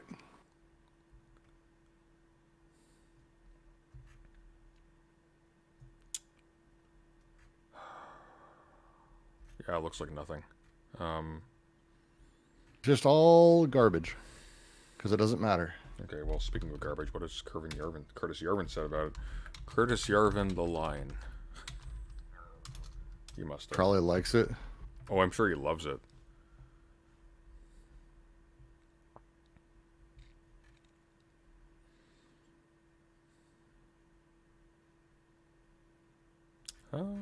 Not seeing anything about it, actually. Anyways, Good. I'm gonna move on to the trash segment for Wednesday, because she needs something. Who? What? Oh, my new editor. She needs something bite-sized that she can turn into a segment. Excellent. So, enjoy that. Oh, I will. Thanks for coming on, Brooks. And we're always gonna do barotrauma soon. Good. Let's find a group. We need 6 people. Yeah, I'll see if I can't get. I'm sure. I bet Doe would probably be into that. I'll get a couple people in. That's anyone who likes the Among Us garbage. It's a slightly more complex version of that. It's a lot more complex, but it's also Lovecraftian and underwater and in space. So. Yeah. All right, take care, Brooks. Thanks so much. You enjoy. Thanks for your insight and for. It's always fun. Don't go to Dubai labor. if you can help it. It's terrible. Outside of Dubai is great. Actually, I really loved outside of it, but Dubai City sucks. Sucks. I had to crawl through. There's like this junkyard area of trash and rails and metal scraps, and they had blocked off the road to get back to my hotel where my wife and my 3-month-old who were visiting for 4 days, and I couldn't get through. So they had this line of all the workers and people who got stuck, which I was like the only white guy who like climbed straight through all this shit. I don't know how I didn't get tetanus or die. It was awful. Ugh. The whole thing is a nightmare. I got stopped 4 or 5 times because I would go back to my room, but workers aren't allowed above ground. And I had been like, technically I was in charge of a build, but workers aren't allowed above ground. No. Especially not in the mall and the areas near the hotels. Like, they're quiet about it because they have basically security guards, and security guards are like guys in the normal sort of outfit, but they're like teal or yellow depending on kind of what level they are of security. Yeah. And I got stopped multiple times because I'd paint, I'd work, I'd break blocks, I'd be sweaty and dirty, and they'd stop me and they'd go, "Sir, we can't," and they'd push me back, and I'd go, No, and I'd show them my ID and say I'm here with blah, blah, blah. They'd have to call up to the Amar person, and they'd say, Brooks isn't a worker, so I could fucking go eat in the food court. It was a weird nightmare, and the worst shit was always the way that they treated, because we weren't the only people who were part of the build. There were other companies and also Amar themselves who were building and painting. Yeah. And the number of people from like, Pakistan or India or all the other areas, the foreign workers that they basically bring in as, slave labor, more or less. The working conditions for some of them, they had built or they had taken. Sega City had moved out and they kept all of the stuff there. And there was like this like drop ride, like you see at like amusement parks, but it was only 2 stories tall, like one of those like, seats around a circle. It goes up and then drops them, right? Huh. And they were painting it, but it was being painted with like awful shit. Like it was, they were spray painting. They didn't have masks. And one of the people on our crew complained because they didn't like wrap the scene. Yeah. So what they did is they fucking draped a circular plastic around the whole thing that kept the air and everything in. I don't know how they didn't die. And like, we couldn't say anything because what are you going to do? Complain about human rights in Dubai? Yeah. It was fucking wild. It was, if I can ever go back, it's not soon enough. Huh. I mean, I have fucking terrible. It's awful, the shit. It was unbelievable. And everything was always the largest this and bragging about the biggest that. They had the world's largest aquarium until it wasn't. And so what did they start doing? They started saying, this is the largest single piece of acrylic for the tank. Actually? That's how they would introduce it. Oh my god. It was amazing. It was like everything always had to be the biggest or the largest because otherwise it was an embarrassment to the sheik. Fucking wild, man. Place sucks.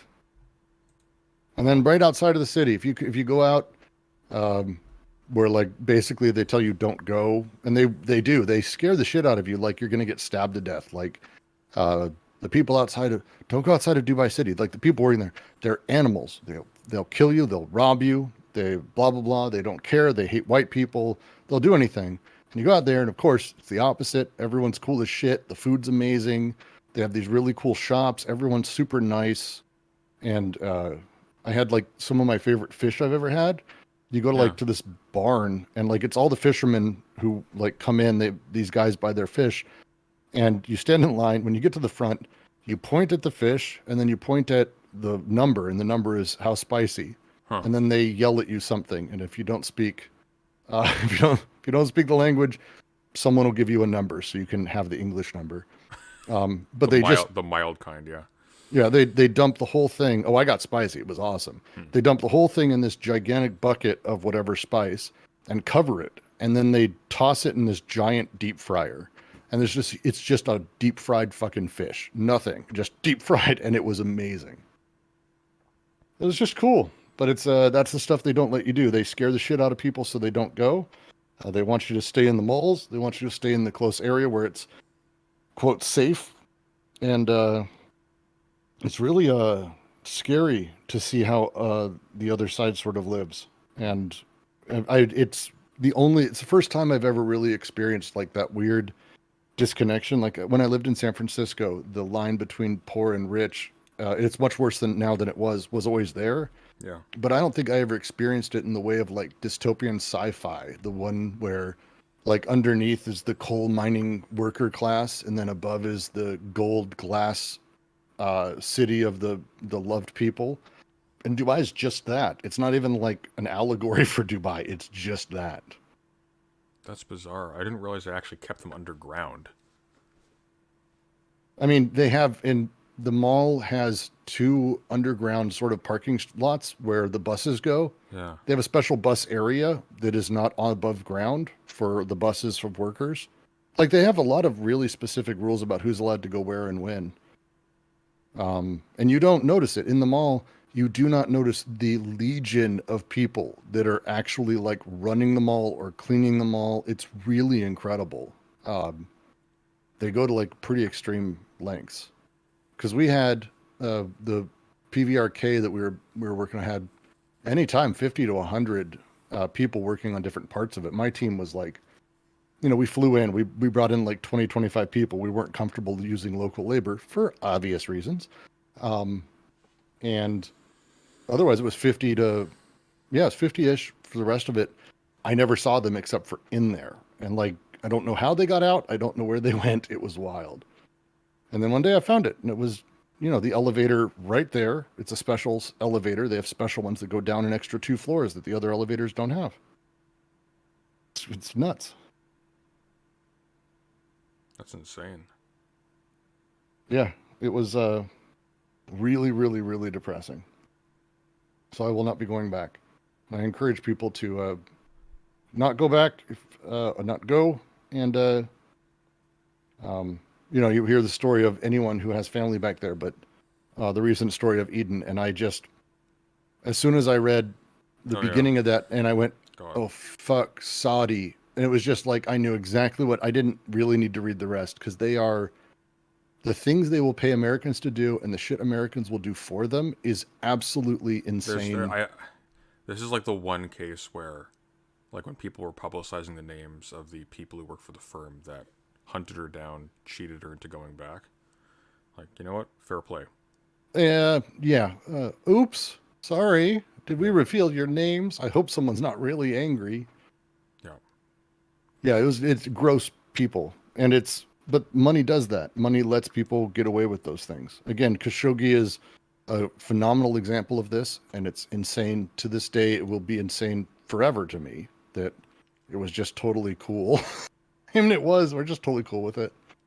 Have they confirmed she's dead yet?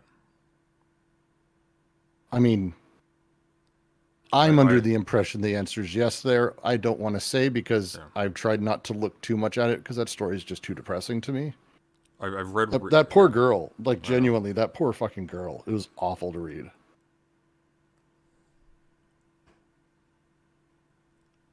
Yeah. That poor girl. Yeah, it's and it's an interesting, so like, let's talk about the homosexuality. Dubai is fascinating. I have friends who live there, who I got to know while I was there, who are a married gay couple. And not super in your face about it, but I would not say in the closet. Yeah. And also, they know one of the princes, and they surf with him. So, like, the rule is basically in Dubai, if you're like an expat from somewhere else, keep your shit to yourself. Don't involve anyone who's a Bedouin, an Emirate. But you're enjoy yourself. As soon as it becomes a thing and you're involving the Emirati, then you're going to be in trouble. So there's a fucked up version of like, oh, yeah, give it a sec. That's a really good anecdote, I thought. It is. I just want to make sure we actually have it audible.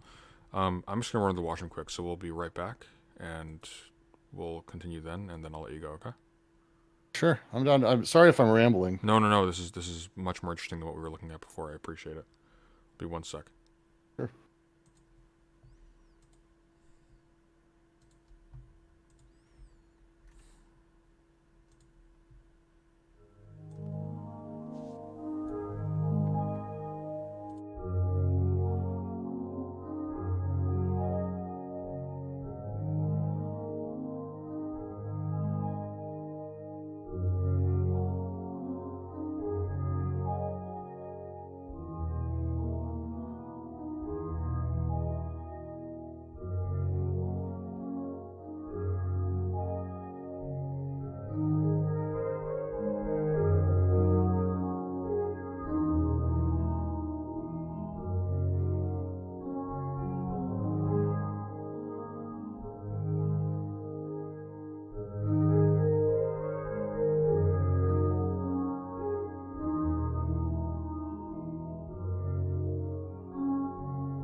Hello, Sunday. We're back. Sorry about that. No worries. It So, looks like we're just actually exiting the red as I came back. Dear God. good timing. Oh man. I don't know what the Where hell. was I? Give it 5 seconds. Five seconds. Mm. Oh, it looks like we'll be back. Okay, good. Brilliant. As you were, Let's see. I mean, I was just rambling about kind of the weird world that is that. It's it's the first time I've ever been picked up by a prostitute too, which was super unusual and weird. And I guess because I was there, I guess I'm not a rich enough person to have this experience otherwise. But this gorgeous girl bought me a drink, and I was like, oh, okay. And I was like, yeah, I'm married. Sorry. She was like, no, I just want to sit and talk. And I was like, oh no. I was like, and it went on for like 10, 15 minutes. I was like, yeah, but this is not my thing. I really appreciate it. Let me pay for the drink and you can go about, you'll find someone else. And she smiled. She said, okay. And every day I'd see her and what we came to call laptop girls, because they sit in the lobbies of all the hotels, and they sit on their laptops, and they're way overdone. They're in business suits. They're in ridiculous outfits. They're like really just made up and done up. And that's what they are. That's what they do. And I'm not faulting a thing. Like everyone's got their hustle, but it's not hidden. Things aren't hidden there as much as people say that they are or that they play at. It's more of like that thing that you have to talk about. Like we just don't talk about sex or drinking or that, but instead it's sex and drinking and drugs and gambling is kind of everywhere, but it's behind a paywall. It's like, it's a microtransaction there. You have to have the battle pass in order to take part. So it's like in the nice hotels, they always have that second floor, because nowhere on the first floor is anyone allowed to drink alcohol, but the second floor, booze everywhere. But it's expensive as shit, and you have to be part of a group that's asked to join. And it's a really wild thing when you start seeing all of that come together. It's a really fascinating total thing. betrayal of the religious foundation of the state as well, but that kind of goes without saying. Well, it's like I would say it's obvious. I mean, obviously, yes, to the extent of like how they sort of rule and what they use. My experience on the ground when it's like talking to people, because we had translators and we had a couple assistants who were like local Bedouin, and the Bedouin sensibility is very much still there throughout the region.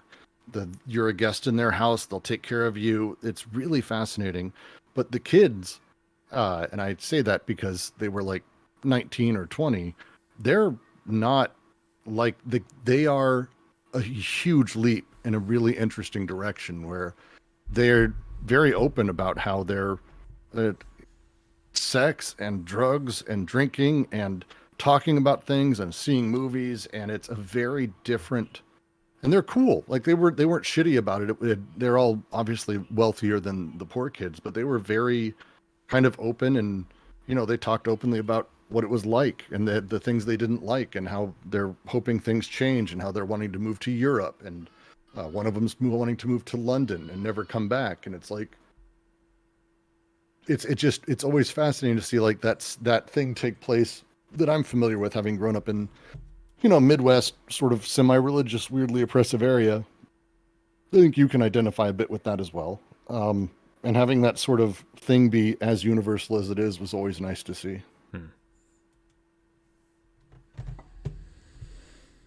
It's fascinating. And everything is, I don't know. I ate Five Guys 2 times a day for like 2 months straight because I got sick of local food, which happens.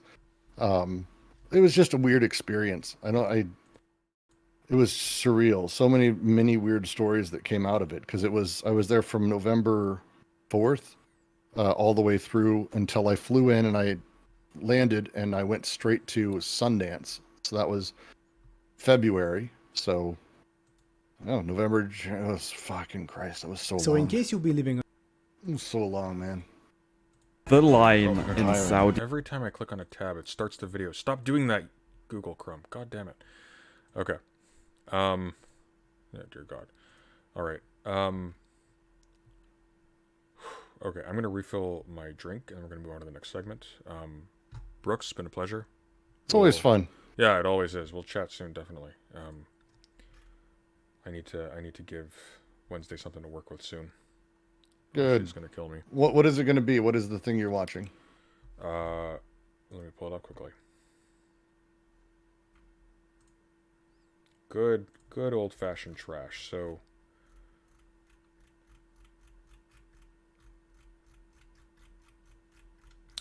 What? hang on, I'm just finding. I don't know what that means. Oh, you will. I'm stupid with your lingo No, that no, you it's fine. YouTubers use.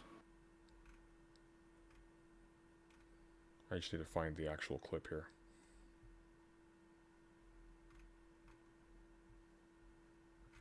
Oh, did I not save it to my playlist? Hang on.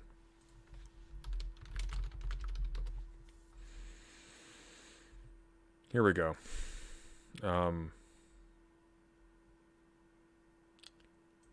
Brianna Joy Gray breaks the brain of rising guest Bethany Mandel by asking her to define wokeness. That was awesome. I will say, like, I don't care for her, Brianna Joe Gray in a lot of ways. I used to like her a lot. I care for her a lot less now. That video is awesome. That video is awesome. I will say. So it's a good one to go with. And then I would just advise stick around and take time to dissect, not just if you can find the actual segment, because some of the clips are just of the clip I have is like a minute long. I want to see. Find not just the guest, but her co-host's response in the discussion, and then enjoy breaking that down. That'll be good trash for you, because that's where I think the hilarity begins. All right, well, let's find the whole thing then, and we'll do. It's about 20 minutes long. I think the long version. Yeah, I mean it's really about 4 minutes or 3 minutes that's worth watching. But if you just watch just beyond it, you'll know when because you'll see. And I don't want to give you any presuppositions. It's funny shit. And then her co-host says some shit that's like just as dumb. And no one's making fun of him, but they should. All right, well, I've got 20 minutes to kill. We'll go through the whole thing. Excellent. You enjoy that. I will. Take care, Brooks. Come back anytime. Of course. All right, I'm going to refill my drink, and then we're going to get into this. I'll be right back.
Alright, we're back.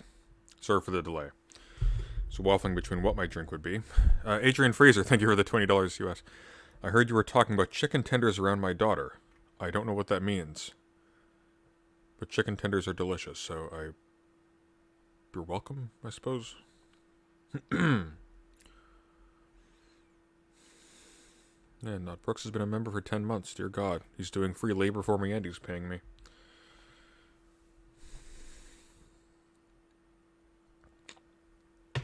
Alright. Yeah, guys, I live off this stuff. So if you want to super chat the channel, it really helps out in a serious way. I also have a Patreon. You should definitely go check that out. There's a link in the description. And at a certain level, I also do video essay requests and stream requests. If you want instant gratification, stream requests can be done within a few days. Essay requests take a little while because I work my ass off to do those. I really do. And we're going to try to pump them out at about a weekly basis on the weekend. So I should have one out on Saturday, and I should have one out next Saturday, and so on and so forth. That's the new plan. Alright, so...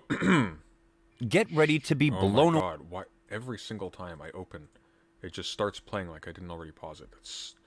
I think I need to turn off autoplay. Autoplay is off. Why is it doing that? That is so weird. Okay, anyways. We are looking at Brianna Joy Gray asking somebody to define wokeness. Thank you, Non Brooks, for the $US. I appreciate that. Hey, man, thank you. Alright, conservative fails to define woke. This is... We don't want the Young Turks. They'll copyright strike it. They do that. Here we go. This is about 8 minutes long. Alright, this is on David Pakman. We'll go with that. He's cool.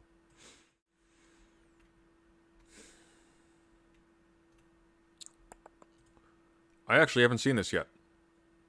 So this is new. This is new to me.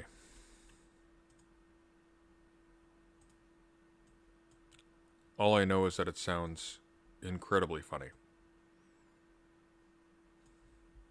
Do I get it? Oh my god, I get it. I got it. I got it. Yes, I got it. Thank you, Brooks. Thank you so much. We are all... we bear witness to a revolution in... something. Okay. A Republican short circuits when asked to define quote-unquote woke. I was having a conversation, actually, earlier. Not a conversation, but there was an exchange in my server where we were talking about this. This is where I became aware of this. And it's like, for how long this has been going on, that this has been a talking point, you'd think there would be like a standard definition, right? You'd be able to define woke on command. No, and I'll tell you why. Because as soon as you define it in terms of like, here's a specific set of practices, here's a specific set of aims, etc., you've radically limited what woke can refer to. And you've set a threshold for when somebody can describe something as being an example of wokeness or whatever that is. And fundamentally, what woke is used to do is to denote we are talking about, for lack of a better term, gay shit. Okay? These people are concerned with this group and this group and this group. And we, the main characters of history, just don't fucking care. That's about it. So they can't set a definition for it because, first of all, there's no robust sociology behind it. It literally is just a catch-all for this is what the weirdos with blue hair are doing. And secondly, because it weakens its rhetorical power to actually be precise. Because it's used to describe anything they don't like. It's like how Fox News used to call well, they still do. It's like how they call everybody a liberal, who's not a conservative. As if, like, that's the distinction between conservatives and liberals. Like, liberals weren't entirely conservative in present day. Let's look at a big-time woke short circuit. Right-wing author Bethany Mandel, who actually wrote a book about wokeness, was asked, "What is woke?" And she visibly short circuits. The interviewer is Brianna Joy Gray, who recently attacked me, but yet... Okay, this isn't it. This is him talking about... I just want the clip. I want the fucking clip, guys. Come on. Oh my god. Okay, Bethany Mandel clip. I don't want why I asked Bethany Mandel to define woke. I want the clip. Give me the clip. Okay, Brianna Joy Gray. Let's just go to her channel.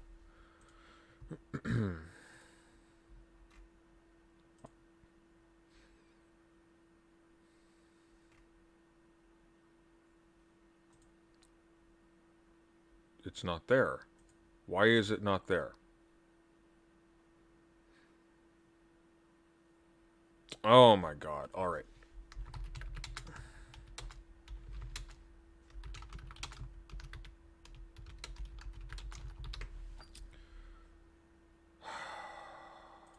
All right, well, I guess we'll go with the short clip, which is not even loading. This is 33 seconds long. Does nobody have, like, the thing? Does it not exist?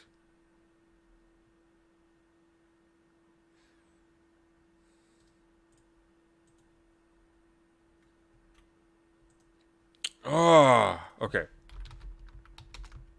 Bethany Mandel woke.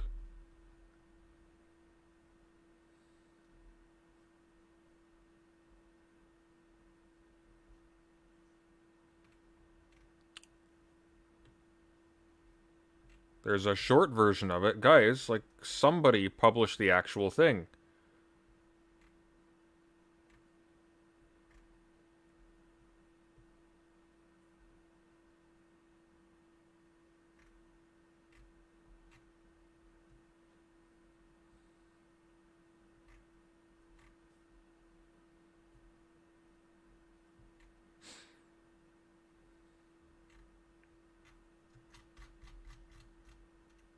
Okay, maybe...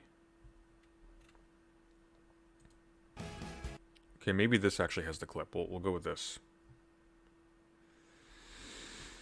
I hate it when this happens. I hate it so much. It's like, here's a viral thing, and you can't find the actual clip. It's just an endless tower of just people commenting on it. I just want the clip. Is there even a link under here? No, of course not. All right, here we go. So this is on the Hill. Brianna, what's on your radar? Well, Fatia, I have what might be a hot take on the word woke. Hear me out. There is no one definition of wokeness. And the conversation that's emerged about whether there is a single definition of wokeness sort of misses the point. Now, of course, I'm alluding to our now viral rising interview with author Bethany Mandel, who co-authored a book about a war the left is allegedly waging on American children. In case you haven't seen the interview, which now has a Washington Post write-up, 2 Daily Beast write-ups, and... Okay, hang on. If it's on the Washington Post, they might actually have the full thing there.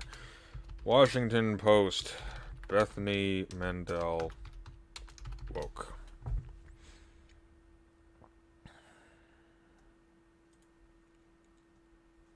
All right. Dear God, this is... I am losing years off my life thinking about this.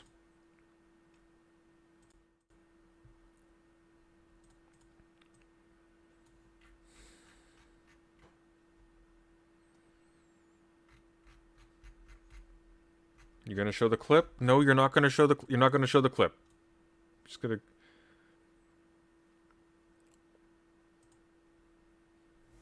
In their Behind the Left's War of Woke Indoctrination on Children.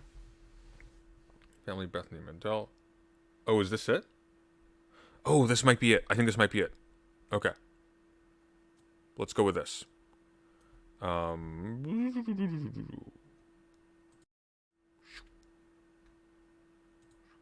think we found it. I think we found it, people.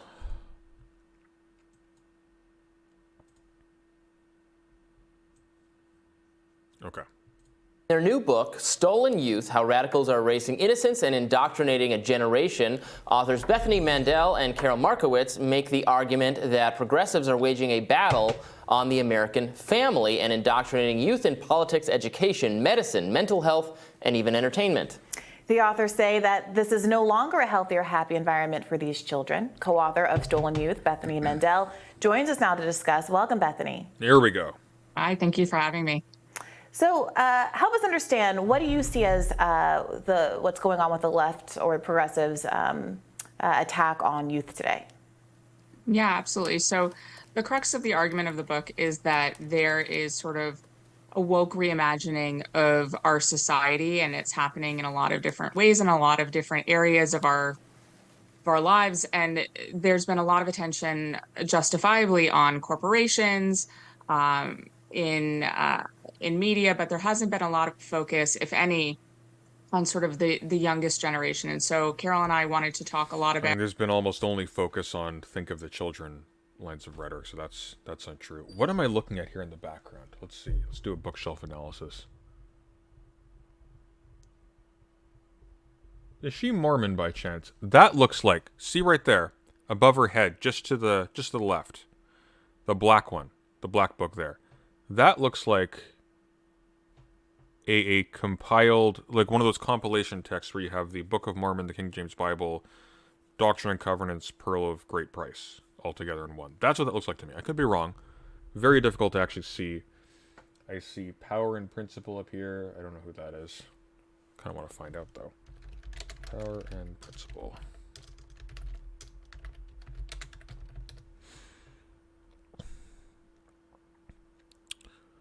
Memoirs of the National Security Advisor by Zbigniew Brzezinski. No name should have that many consonants. About how this sort of interferes with childhood as it's happening in America right now. There's a lot of chatter about what's happening on college campuses, but not enough about children. So a lot of people right now are This is not it. This is from 2 days ago. I think this is paying special attention to this supposed mental health crisis among young people, especially teenage girls, self-report, a lot of misery, frankly. I'm seeing people blame various things. A lot of people say it's social media or their cell phones. I think obviously the mental health was going to be impacted by COVID and everything being shut down and kids having their social lives and their school lives so disrupted for so long. Does your book talk about the sadness that young people are feeling and identify a culprit and hopefully a solution?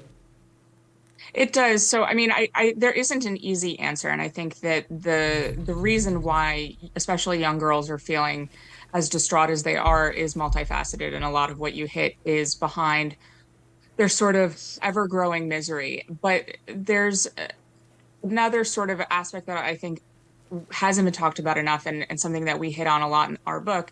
And it's sort of this martyrdom complex that a lot of young people are encouraged to adopt. And so, you kind of gain points among your peers when you talk about your mental illness, about your victimhood. And so one of the examples that I heard from a very wealthy mother in Silicon Valley of, very, very upper class child, definitely in the top 5% of children in the world, honestly, as far as luck goes.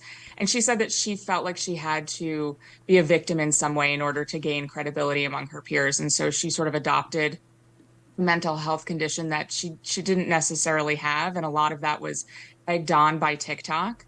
There's been a lot of these kinds of things that have been written about as far as Tourette's syndrome goes, but she sort of just adopted this victimhood, and then sort of it spiraled. And when you tell yourself something enough times, this is sort of cognitive behavioral therapy, when you tell yourself something enough times, it manifests in some truth. And so we talk about that. We talk about the loss of resiliency for this generation, but the depression that a lot of young people are facing, again, it's mostly young girls, has a lot of culprits. How do you negotiate this idea of an outsized victim culture and people claiming mental health issues that don't really exist with a book and a discourse that's talking about the mental health issues that people do suffer and kind of framing kids as in a crisis. I mean, there's a kid on a milk carton on your book in a way that obviously points to the fact that there's something real there in your view. How do you disaggregate? Present Sunday, a part of her career section on Wikipedia says that she edits out things from a series of children's books that disagree with conservative principles like LGBT stuff. Let's see.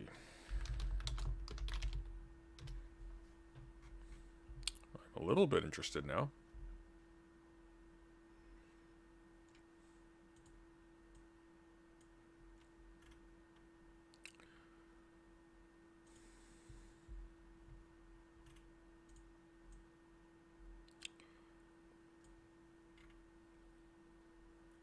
Heroes of Liberty. Mandel edits the children's book series Heroes of Liberty, which consists of biographies of right-wing cultural and political figures marketed to conservative families.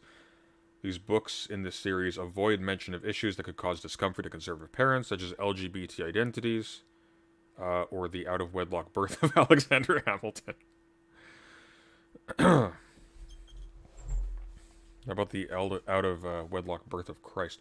In January 2022, a Facebook advertising account related to Heroes of Liberty was banned for violating Meta's, quote, low-quality or disruptive content, unquote, policy. It was later restored, and a Facebook spokesman wrote that its banning had been the result... Oh, I'm off the screen. Hang on, let me fix this.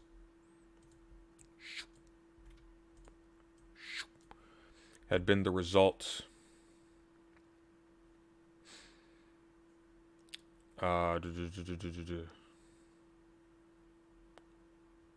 Sorry, so it was restored. A Facebook spokesman wrote that its banning had been the result of a quote-unquote mistake.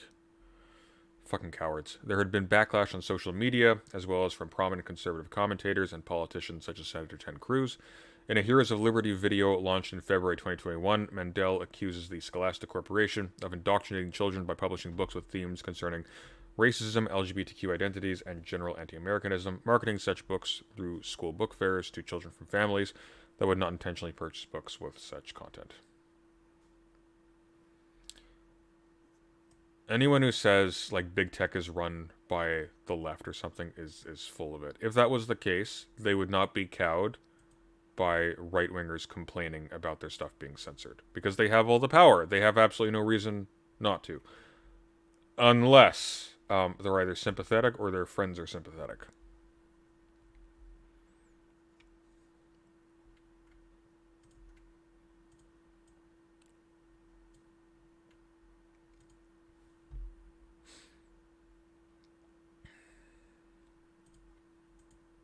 What might be characterized as a mental health crisis caused by a focus on mental health crises, and the idea that we should be perhaps less attentive to the idea that people who say they have mental health crises are in fact experiencing mental health crises.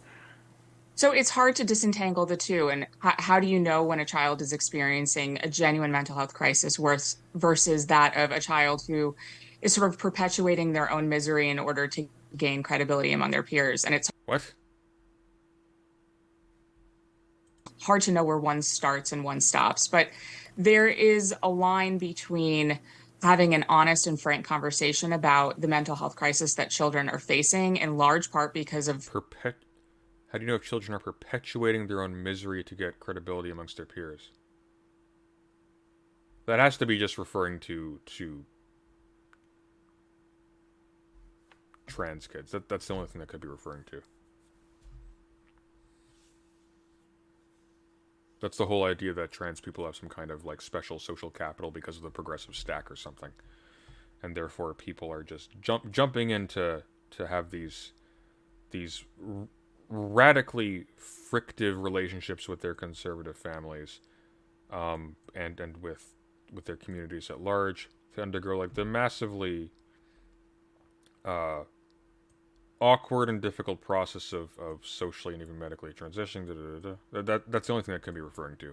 That's saying that that's all just as a status upgrade.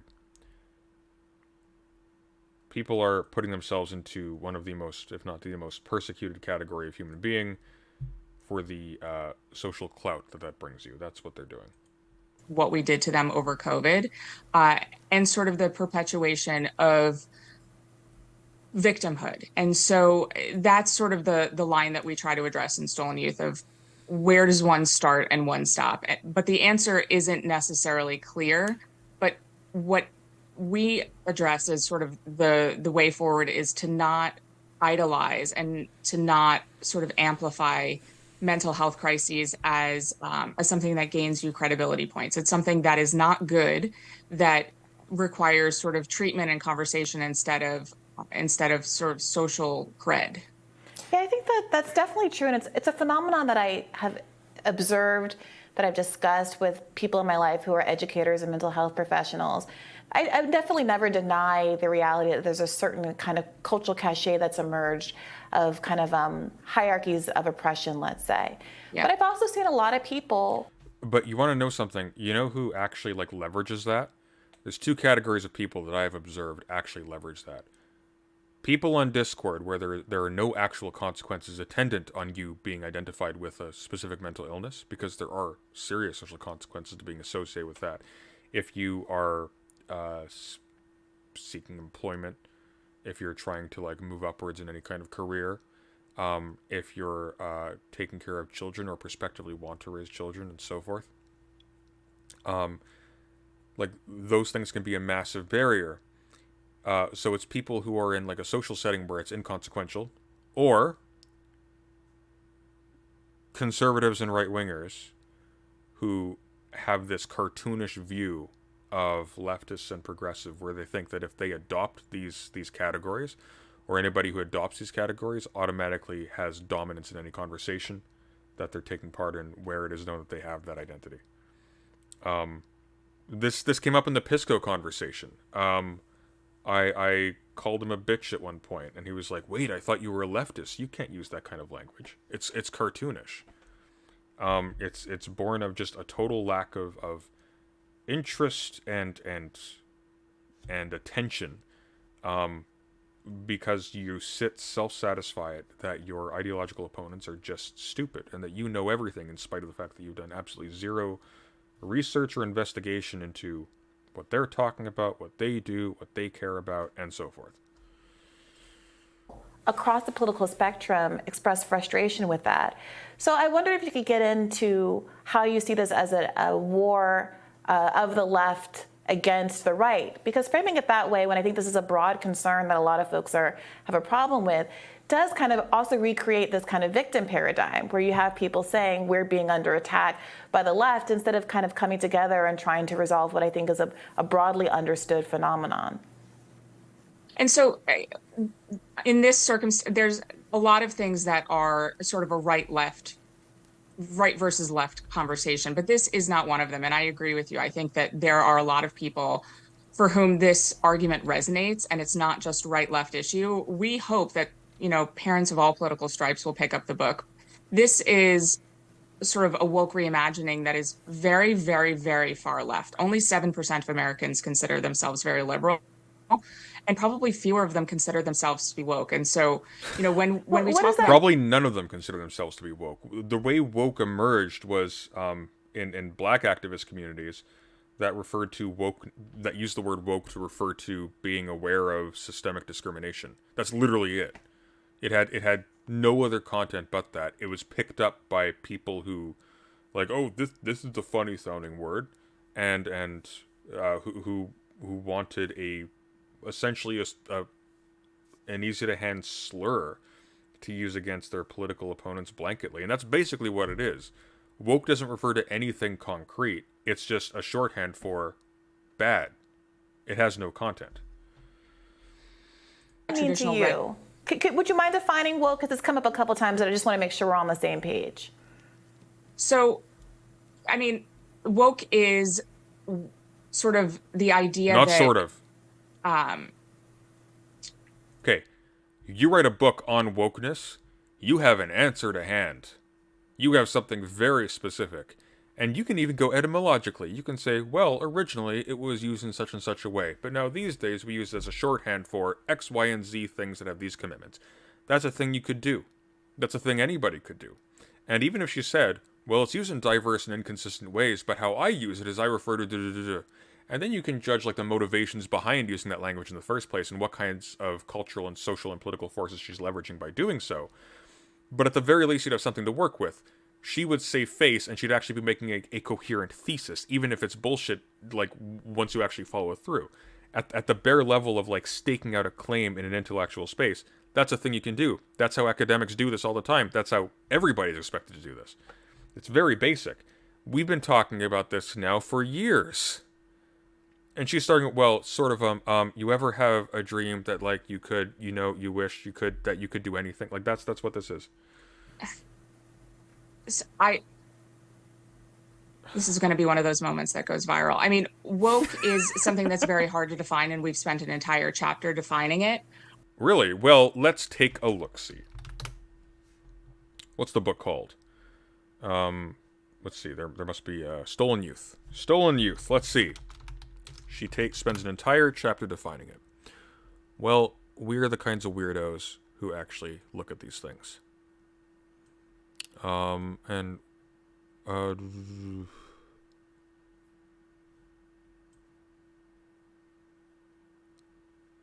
There is not a version of this. Is this book released yet? Oh, it's her new book. Okay, hang on. Let's see. It might not even be available yet. The first thing that comes up is Stolen Youth: The Politics of Israel's Detention of Palestinian Children, which probably has some merit to it. But let's see here. Oh, it came out March 7th. Let me see if the Discord can't find a copy.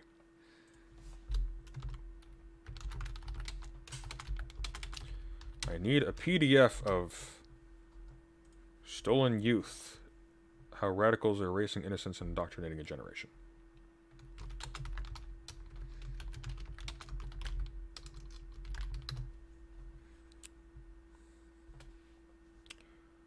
We are going to look at this thing ourselves.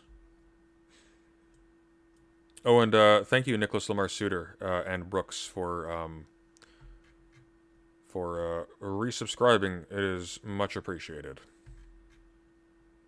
While we are waiting, dear friends, I rely on your patronage and on your super chats and on your memberships to survive. If you appreciate what I do and you'd like me to do more of it, you'd like me to be less stressed and more prepared as I am doing so, and you want me to avoid the horrible, horrible, horrible drama stuff that pays the bills, you know what to do. There's a link in the description. There's a super chat button on the screen. It is very much appreciated. I lack the language, and given the current pollen situation, the oxygen to express how appreciative I am.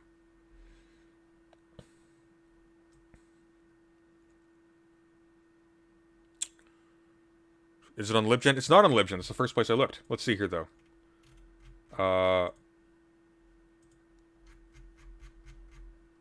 Let's see. Maybe Brooks has come to the rescue. No, alas.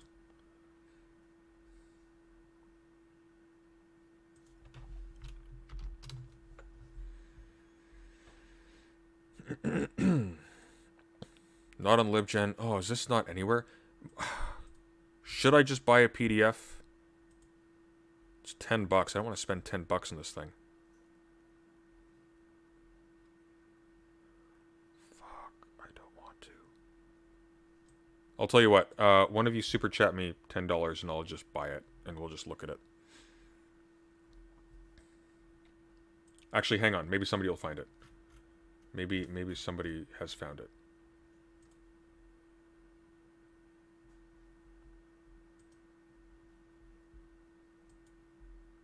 Check the fiction section of LibGen. Maybe, actually. That's not a bad idea. Although, I wonder, is this Bethany Mandel's first book? Because it might.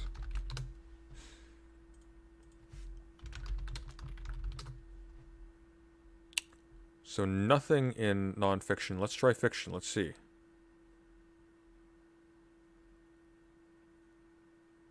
Nothing.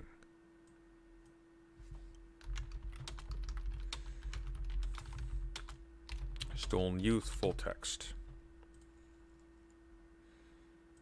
Oh, it's on Google Books. Can we see a preview?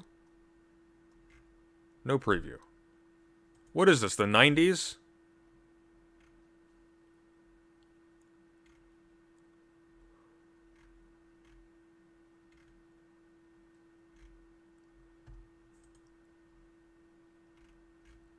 Ah. All right, we'll see what we'll see what she says. Thank you, Queen Sivt, for becoming a member. Much appreciated. All right, we're gonna press on, and we'll look into the document afterwards. If anybody can find me a PDF of this, I would be eternally grateful. It is sort of the understanding that we need to totally reimagine and redo society in order to create hierarchies of oppression. We need to redo society to create hierarchies of oppression. Wokeness is the doctrine that we need to redo society to create hierarchies of oppression. Let me rewind a minute just to make sure we're not misrepresenting her. Of the idea that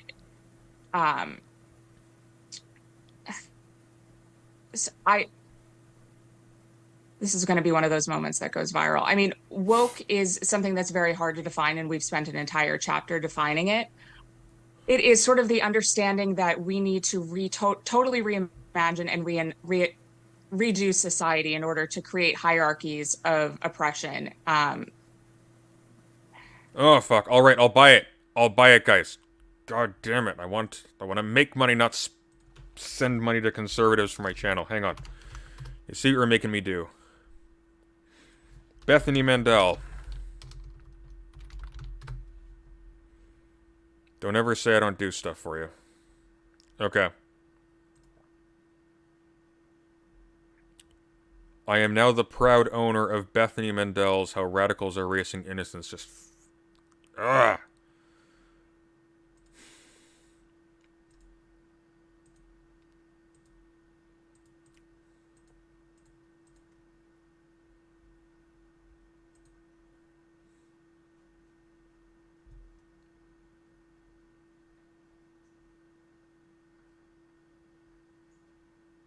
Can I just open this? Read on any device. Get the Kindle app.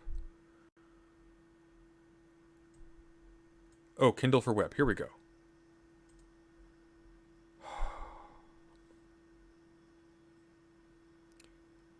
Hold on to your butts, people. Here we go.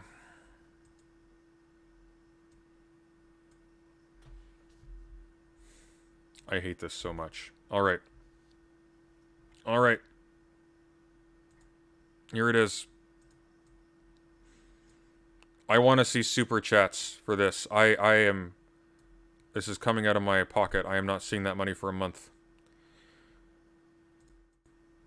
Alright, let's make ourselves itsy bitsy. Let's go into the corner. Alright, so Dear God. It just goes straight to the introduction? There's no... Here we go. An entire chapter on defining wokeness.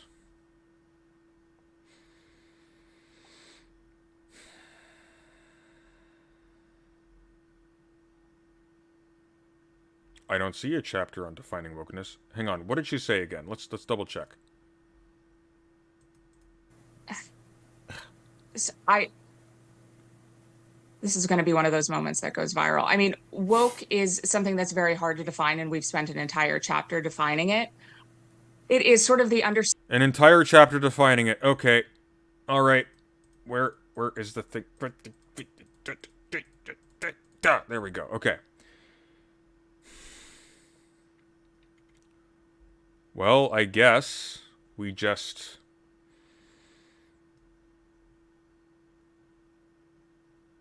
Part 1.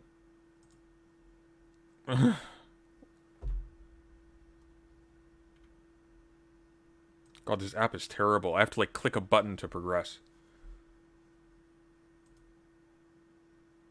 Here we go. Okay. Found it, I think. There are a lot of terms associated with this time? 1980s. There are a lot of terms associated with this time, the 1980s. Wokeness, cancel culture, and indoctrination are all front and center. I guess it means our time. The commercials start, quote, "We believe," unquote, and the assumption is that only the worst people could possibly not be included in that we. There is a push from schools, corporations, media, and elsewhere for one woke monoculture. What? For one woke monoculture, and they are targeting ever younger children in this mission. They are on a march through our institutions. This is terribly written. The March of the Institutions thing is that's an old thing. The term quote-unquote woke was once used by the black community to describe someone who stays alert to racism in society. It's not what it meant. It meant to be aware of systemic racism and the way in which things are stacked against particular categories of people in insidious and sometimes not too obvious ways, but whatever. But once it spread to larger use, woke thought became more than just social awareness or just espousing leftist doctrine, or even just having the quote-unquote right beliefs. Wokeness became enforcement of a narrow set of values and a policing of language. I am noticing a total dearth of any examples or any citations. It is now a method to shut down... It's a method now. Wokeness is now a method. It is now a method to shut down any alternate opinions, even those within the same general range. I thought, is it a method? Is it a set of opinions? Hang on. Wait. So it became more than just social awareness. It became the enforcement of a narrow set of values. It is now the method to shut down any alternate opinions. So wokeness is being characterized specifically as a tool. All right. It's a system. Now it's a system. It's gone from a method to a system. It's a system characterized by intolerance and showing one's own superiority by denouncing those who step out of line. And the woke ideology, now it's an ideology, centers a very different set of people than the USSR did. The methods are eerily similar. So now it's an ideology with methods. We've gone from a method to a system to an ideology that has methods subsumed under it. Merriam-Webster defines quote-unquote woke as, quote, aware of and actively attentive to important facts and issues, especially issues of racial and social justice, unquote. But that's the old definition. And finally, we have a citation because it's to a dictionary. They have not updated the definition yet. This avoidance to update woke is not because the publication is unwilling to revise definitions. There's a conspiracy. For example, after the October 2020 Senate Judiciary Committee hearing, Judge Amy Coney Barrett used the term, quote, sexual preference, unquote, in what the left deemed an, quote-unquote, offensive manner, so Merriam-Webster rewrote the definition of the term as offensive to correspond with left-wing criticism. Well, no, it's because it came to the fore in a public sense that preference... Hang on, let's see here. Sexual preference was being used consistent with, I'm assuming, consistent with language about the homosexual lifestyle or something like that, where it's a set of perverted, decadent acts and not an actual, like, inbuilt attraction to particular features that is not like a matter of choice.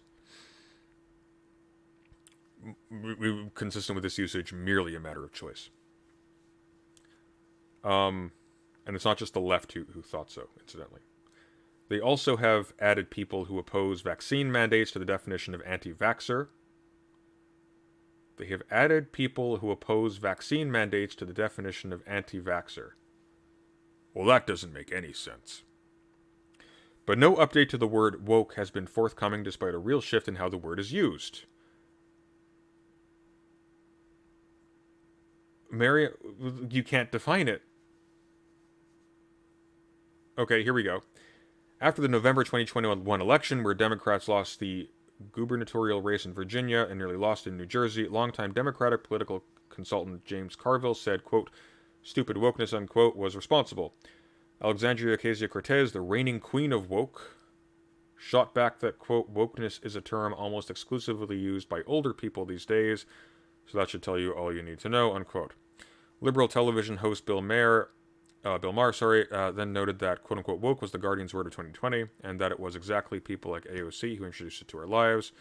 The term is no longer seen as an undeniable positive. The Guardian newspaper was complaining, quote, how the word woke was weaponized by the right, unquote, as early as January of 2020. So in at least 3 years of The Guardian using it as like a standard term of art, she still can't define it, and there is no definition that's actually coherent or consistent. while linguist John McWhorter covered in the New York Times in August of 2021 how the term became an insult. It's understandable why the left is trying to drop it. Marr asked, what word would you like us to use for the plainly insane excesses of the left that are not liberalism but something completely different, because you can't have that word quote-unquote liberal from us and think it should cover things like canceling Lincoln and teaching third graders they are oppressors. That's all your new thing, unquote. Throughout this book, we will discuss quote-unquote wokeness as a new version of leftism. Now it's a new version of leftism. It's gone from being a method to a system to an ideology with methods underneath it to a new version of leftism. A new version of leftism that is directly aimed at your child. Wokeness has infected everything. Everything. Even the air we breathe. You think that's air you're breathing now?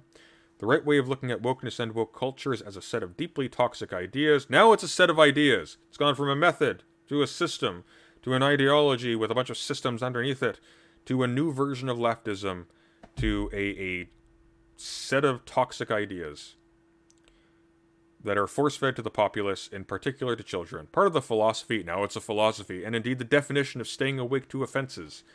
Now they're staying awake to offenses. They were talking about staying awake to systemic oppression and injustice and issues of social justice and racial justice, etc. Staying awake to offenses is to always be seeking new targets for re-education, racism, sexism, and general wrongthink. The different sentence. Is to always be seeking new targets for re-education, period. Racism, sexism, and general wrongthink are always lurking somewhere and must be rooted out. Wokeism has infected all areas of society and it must be rooted out. She literally just said that.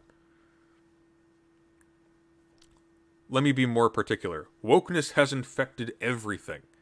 She's going to say wokeness has infected everything and then characterize wokeness in a ridiculing fashion as that which has to seek out general wrongthink everywhere. The insidiousness of wokeism is a phenomenon most American parents likely never picked up on or never fully realized the extent of until recently. That insidiousness isn't a twist of fate, it's a strategy of brainwashing that has affected every corner of our culture. The woke are our moral betters, and while they imagine they understand human nature and our children better than we do, they also know that their message isn't necessarily appreciated or welcomed, and as a result, it is often slipped in like an Easter egg for our kids to discover in books, movies, and everyday interactions. In fact, leftism is deeply unpopular in America, which is why this woke language and behavior gets enforced through social and political pressure. A Gallup poll released in early 2022 showed 37% of Americans describe their political views as moderate, 36% as conservative, and 25% as liberal. Moderate? Are they treating moderate as like centrist? Because that's 100% of people, and liberal people would not self-identify as liberal if they were leftist. Only 7% describe themselves as very liberal. Like, Sargon of Akkad would describe himself as very liberal. This is only about half of Democrats describe themselves as liberal. The rest call themselves moderate or conservative. This sounds like a flaw in methodology. What is this actually citing? Lydia Saad, U.S. Political Ideology Study, Conservatives, U.S. Gallup poll. Yeah, I think there's something going on there that's fishy. The majority of Americans are not woke, that's true, and yet wokeness has an outsized influence at the top of academia, culture, business, and across media, which is why, of course, philosophy departments and sociology departments and lit studies and all these things, they're all being downsized in favor of STEM, trade schools, sports, etc. Because, you know, they're all just a bunch of woke hippies who are running the universities. That was a joke, they're not. The universities are almost entirely run by wealthy administrators who do not give a shit about any of this. Wokeism's permeation into every aspect of our lives as parents. You're criticizing the quote-unquote woke people as being conspiracy-minded, but you're characterizing wokeism as saturating every element of society like the Matrix. Has the potential not just to reverse all of our hard work raising our children as upstanding young people, but to strip them of their innocence and resiliency as well. I guess a little bit of intellectual diversity is too much intellectual diversity for the strong, stalwart, free speech absolutists. Conservatives have long been worried about indoctrination of young adults on college campuses. Yeah, that's why you used to root out communists from the universities and punish them for being homosexuals, etc. David Horowitz's Indoctrination You, the Left's War Against Academic Freedom. Okay. So, she can't define shit, is what we're getting from this. I'm going to see if I can't... Oops, wrong button. I'm going to see if I can't get my money back for that. Probably not.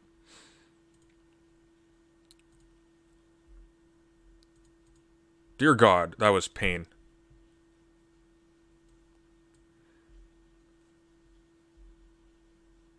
Understanding that we need to totally reimagine and redo society in order to create hierarchies of oppression. Oh, and we can add another one. Now it's a thing where we need to redo society to create hierarchies of oppression. I think she meant we need to redo society to fight hierarchies of oppression. Or she could mean we need to reorganize society so that the most oppressed rule, maybe. I don't know. That sentence made no sense.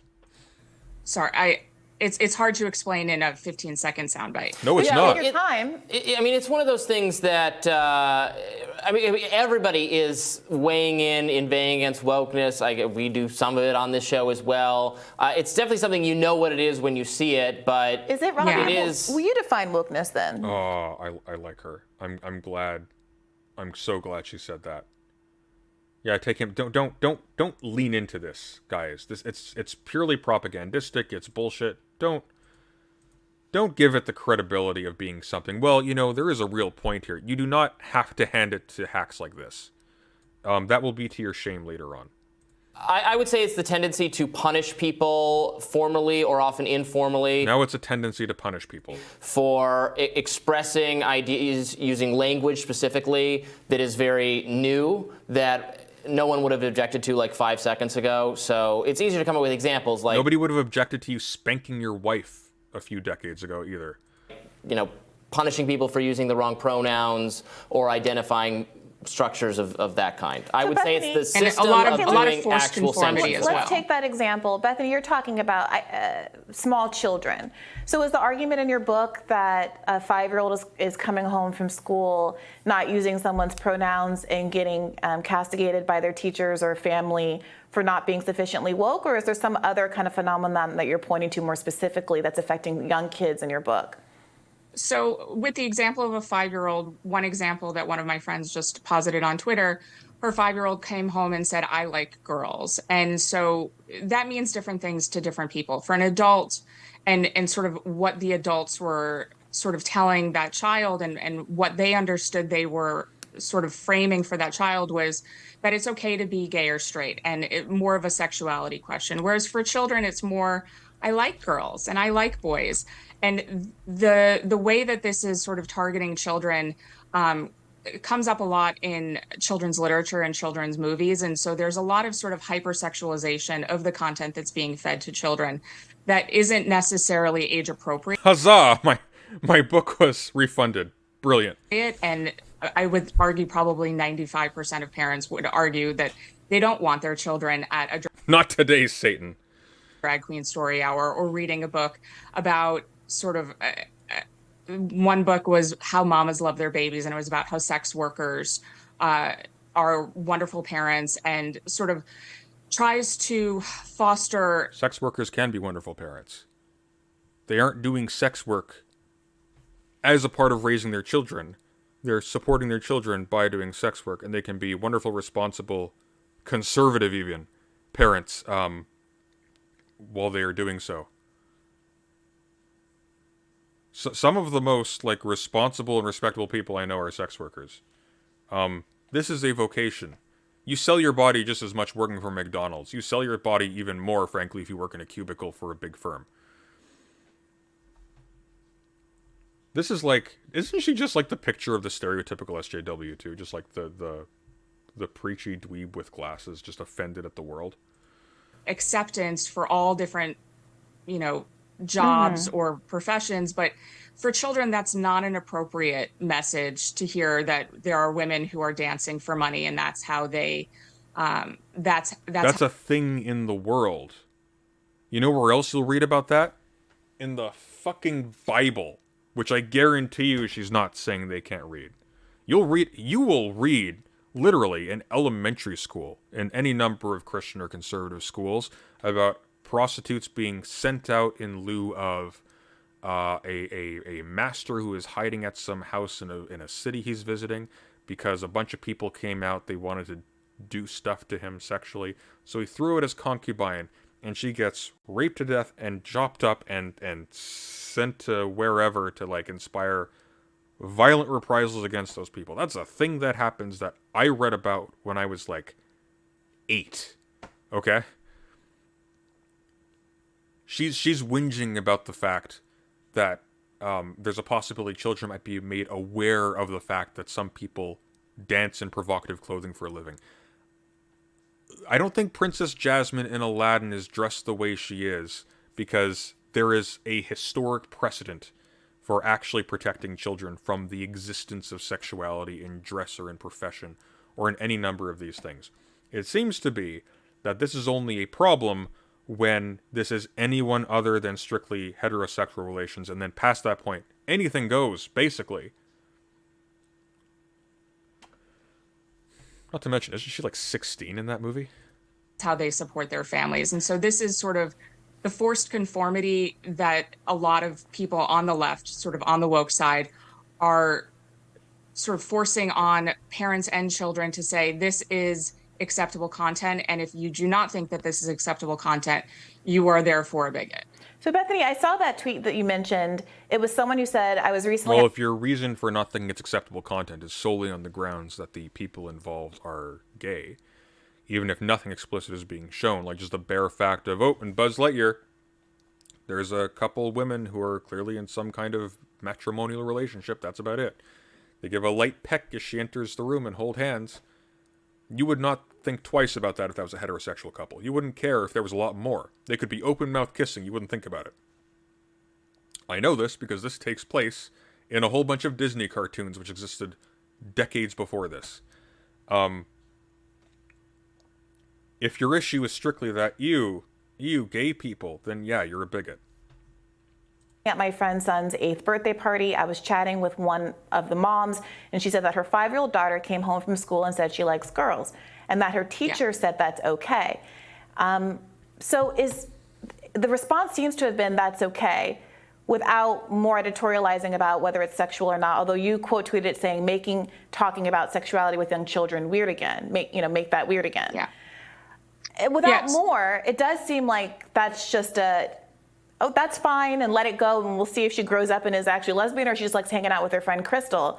So what would you prefer a parent do? What do we think is the appropriate course of action there to tell a kid it's not okay to like girls? No, so the rest of that tweet said, the mother was complaining that this is kind of constant messaging that's happening at the school. And this is something that a lot of parents are feeling very frustrated about, that it feels like a death from a thousand cuts. It's just constant messaging about sexuality. There are children for whom they have 2 moms and 2 dads, single parent households led by mothers, single parent households led by fathers. That is an appropriate conversation to have with a child, that adults have different sexuality and all of that is okay. And it is okay because it happens. This is life. But there's a difference, and this is the line that we were trying to draw between having adults have conversation about their own sexuality and assigning a sexuality for a child. And this is where we draw the line, where we say, don't sexualize children because they do not yet have a sexual identity. Yeah, just in this example... Well, that's not true, though, because you didn't bring up a case where...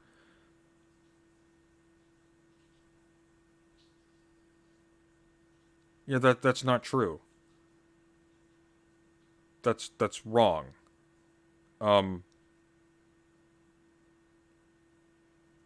Minors even have girlfriends and boyfriends in elementary school. Like, that's a thing that happens. Probably shouldn't. Just from a pragmatic standpoint, you don't need kids dealing with that kind of shit when they're in that level of education. But that's a thing that happens. Not at the age of 5, maybe, but even that's not true. I remember very distinctly like finding particular characters attractive in like Disney cartoons and things like that when I was that age. I'm sure most people do. This is all just squeamishness.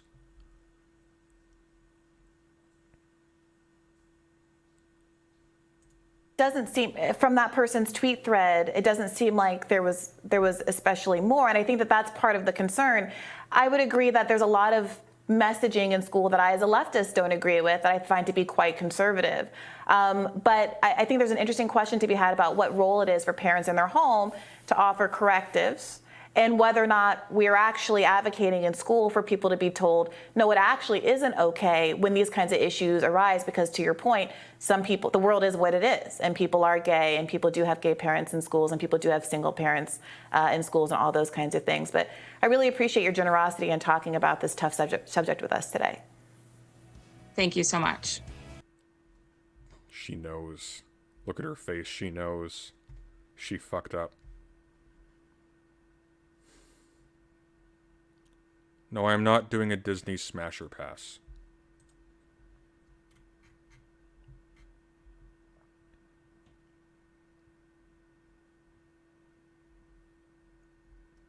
Although, I mean, realistically, Mulan, clearly. Moving on. So, that was... Let me double check here quickly. I want to see something.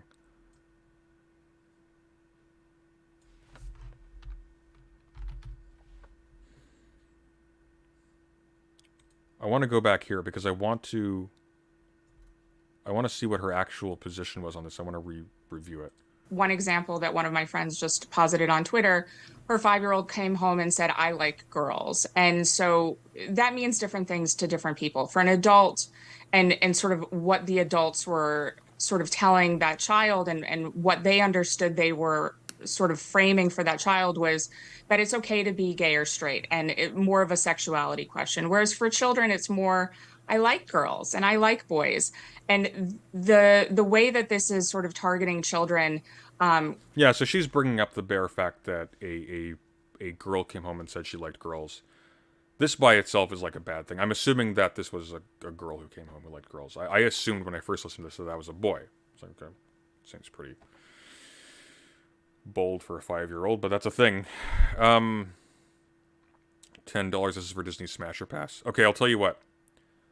We'll play this for 15 minutes, all right? We'll do Disney Smasher Pass, but here's the catch.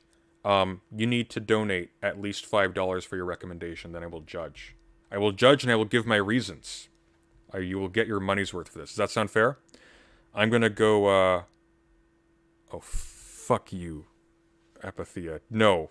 Okay, $10 for that one. Okay, if these are non-human creatures, $10 per suggestion. I'm gonna go refill my drink because I'm gonna need it after this. And we'll be right back, and we will do that for about 20 to 30 minutes, however long that takes. I'm already regretting this decision. All right, that's the rule. You can give your suggestions and I will answer, but I need $5 per one. I think it's a fair exchange to humiliate myself like that. I'll be right back shortly.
That's more appropriate.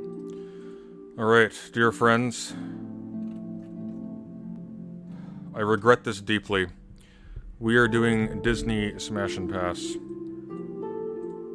For $5, you can suggest an animated character and I must judge and give my reasons. If it is non-anthropomorphic, it must be 10. I think this is eminently generous on my end.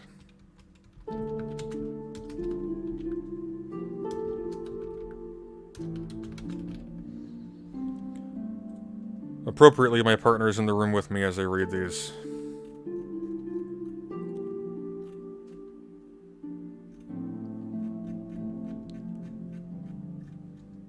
It is in his power to kill me while this is going on. I sincerely hope he avails himself of that option. Alright, this is it. Oh, fuck you, Dietrich. Fuck you so hard. Lana from Lion King. Well, I'm gonna say no. That's because of the back end. But bedroom eyes are on point. It is a fact, unfortunately. She was cynically designed for that purpose. It is deeply, deeply disturbing. But I hate you. 7. Oh, did it go red? Am I free? Am I safe? Oh, the connection's dying. Oh my god. No, it's coming back. No! No! No, dear God.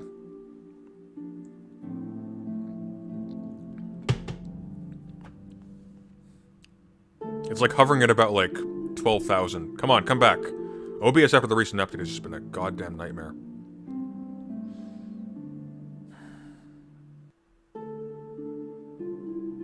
Come on. Come on, you can do it.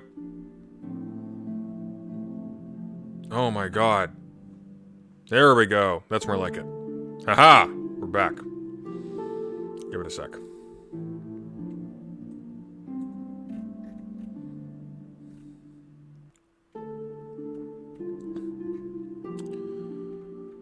LeFou.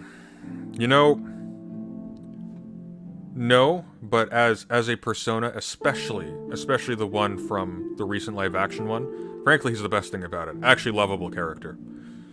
So, no, but emotionally, I could easily find myself tied down that way.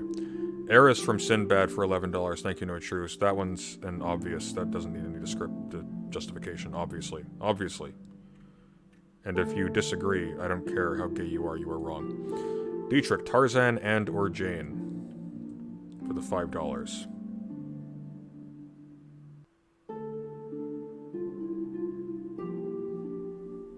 Let me think about that.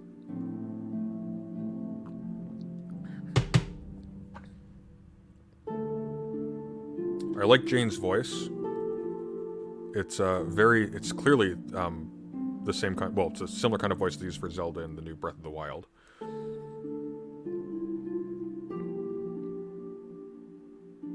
Academic, that's up there.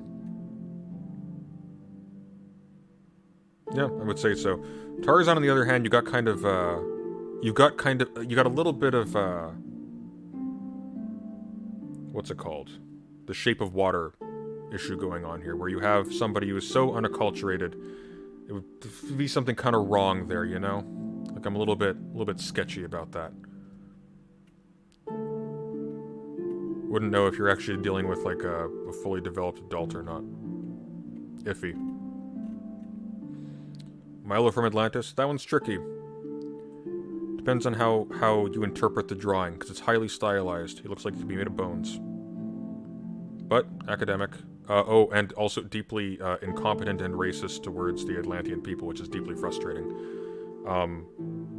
Is like, hey, can you think of like a shorter version? Like, he's supposed to be a linguist. He's talking to Kita while they're climbing. He's like, you think of like a shorter word or a shorter name or something for this instead of the name that you have, which is embarrassing. Hades, Hercules versus Hades from Hades. I don't know Hades Town versus Hades mythology. Hades from mythology is a totally different dude from Hades in the Hercules movie. Hades in the Hercules movie. Not my type personally, but just undeniably sexy persona. There's no way around it. I would watch a show just about him. Ursula from The Little Mermaid. No. Thank you for the $10 though, Elfion. Categorically no. No. God no. Present Sunday, who is this Mandel woman? Somebody's been retweeting her old tweets and now you've asked for her book. Oh, I actually bought her book and then refunded it immediately.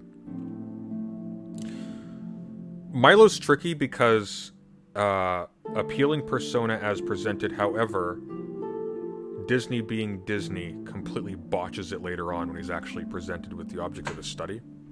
So, like, in the presence of his inferior peers in like the actual above ground world, yes. Once it's just literally like, how would a Disney exec approach archaeology underground? Yeah. You should give Hades Town a go. Your voice is perfect for Hades. Really? You are selling that pretty well.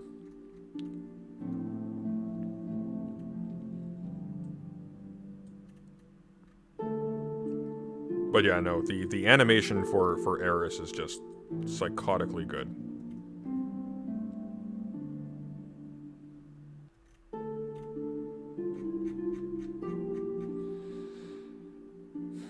Brooks found the book for you. Bought it, did he? Well, it doesn't matter. I've already sorted that out. All right. Well, I guess that's been Disney Smash and Pass. Unless anybody has any last-minute additions. Mulan, because of course. Yeah, but that's cheating. We've already established this one. Mulan crosses like every single box. My partner is cringing so hard in the corner right now. No? Alright, well, you say so. You should be. It feels worse that you're not, honestly.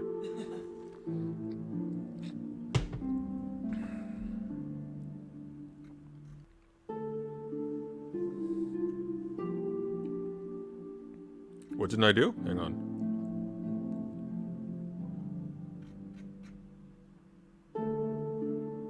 Well, unless anybody has any last-minute additions, this has been Disney Smash and Pass. Dear God. What were Sunday's rating standards? I don't have any rating standards.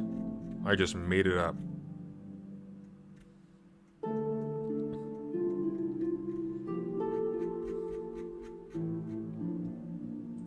Also, y'all missed like the obvious choices, which were just... I'm actually deeply disappointed in these suggestions.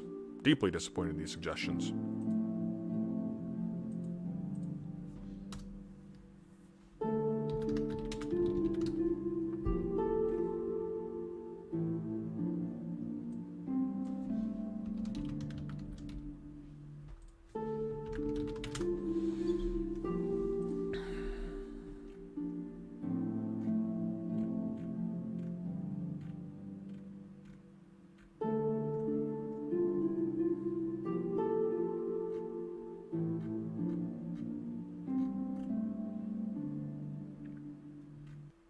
Like, where's my Sir Kay from the Sword and the Stone? Where's Shere Khan? Come on, people.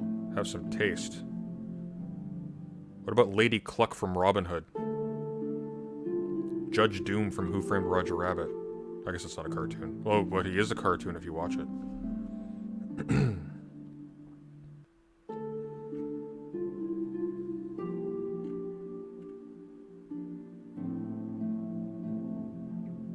Coquoam's always gotten the short end of the stick.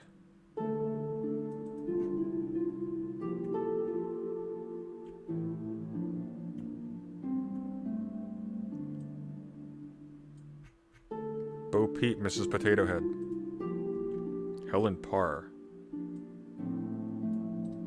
Oh, clearly. Obviously. Obviously. No, that's almost cheating. Lola Bunny not actually my type. To be totally honest with you. Kind of zombie looking to me.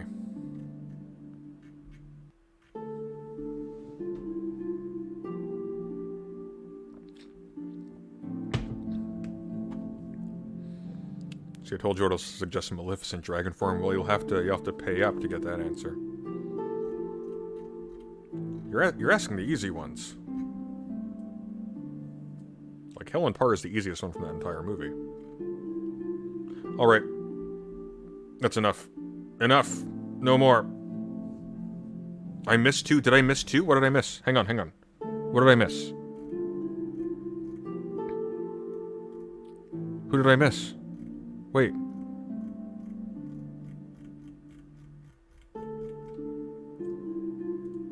John Silver from Treasure Planet. I missed Mufasa. Mufasa wasn't paid for. Nobody paid for Mufasa. You have to pay. You have to pay to get them judged. That's the rule. It's $5 per name. I'm not doing this for free. John Silver from Treasure Planet. You know, if you'd said John Silver from Muppet Treasure Island, maybe. But John Silver from Treasure Planet. Technically an anthropomorphized animal. He's kind of like a bear thing. And no, I'm not much into bears personally. Are you all right over there?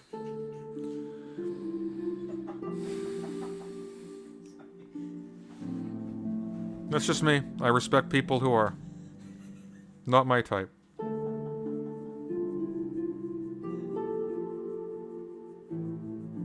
Captain Amelia, though. Easily. Not so big on the dog person.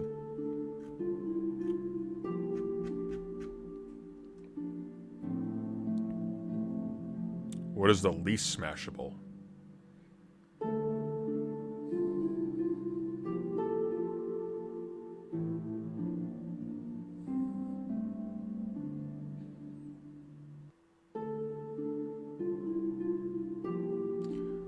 Probably the prince's assistant from the, what is it called? The Princess and the Frog?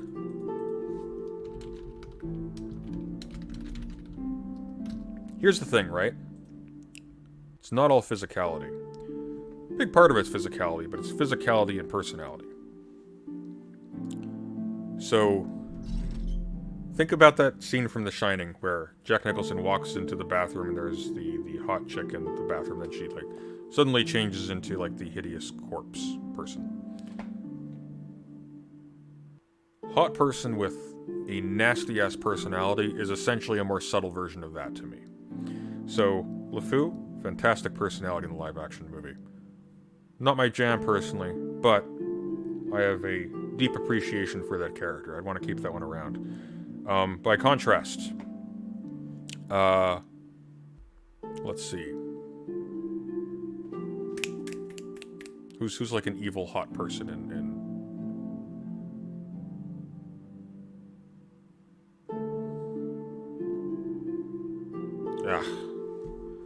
The goo thing from Treasure Planet is unsmashable. The goo thing from Treasure Planet is like a pet. What's wrong with you? Any of the rats of Nim? You have to pay, Brooks. You have to pay. I'm not doing this for free. I will not answer. I will not answer. $5 minimum. Some people are into the goo. Yeah, but it needs to be like adult goo, right? Like mature goo. I feel like Morph is like Baby Yoda. That gets gross.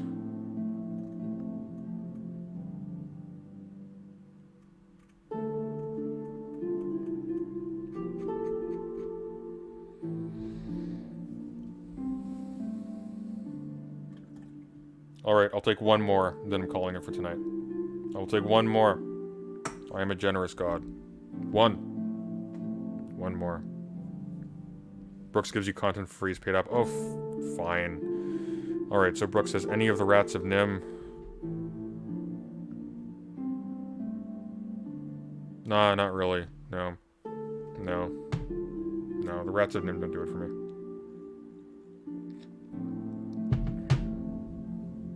Oh, Hexus, the Tim Curry slime. Like many of you, I had strange feelings about that character growing up. No. No. But I get it. You know? I get it. But no. Plus, like, once he's done that musical number, his voice changes and he's just massively less appealing as a character. They really should have played more into his, like, charm in his introduction. But yeah, like, that one musical number, though...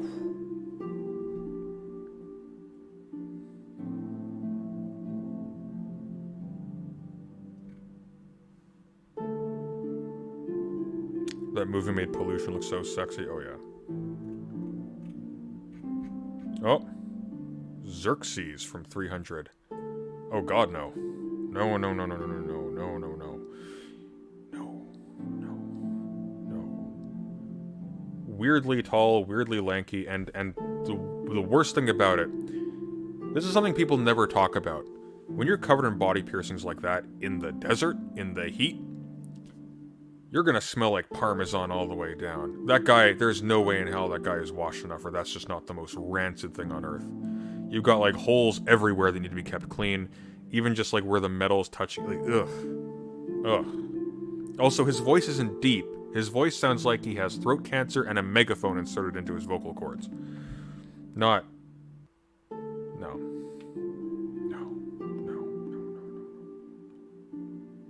No. Not even an Athenian boy lover could be into that. I'm sorry. This is Persophobia. If he resembled a Persian, maybe it would be, but he looks like, he looks like Ann Coulter without her wig on. Where did I get... Oh, that was from Riff Tracks. They said that, yeah. He does! He has the bone structure of Ann Coulter. He looks like Ann Coulter.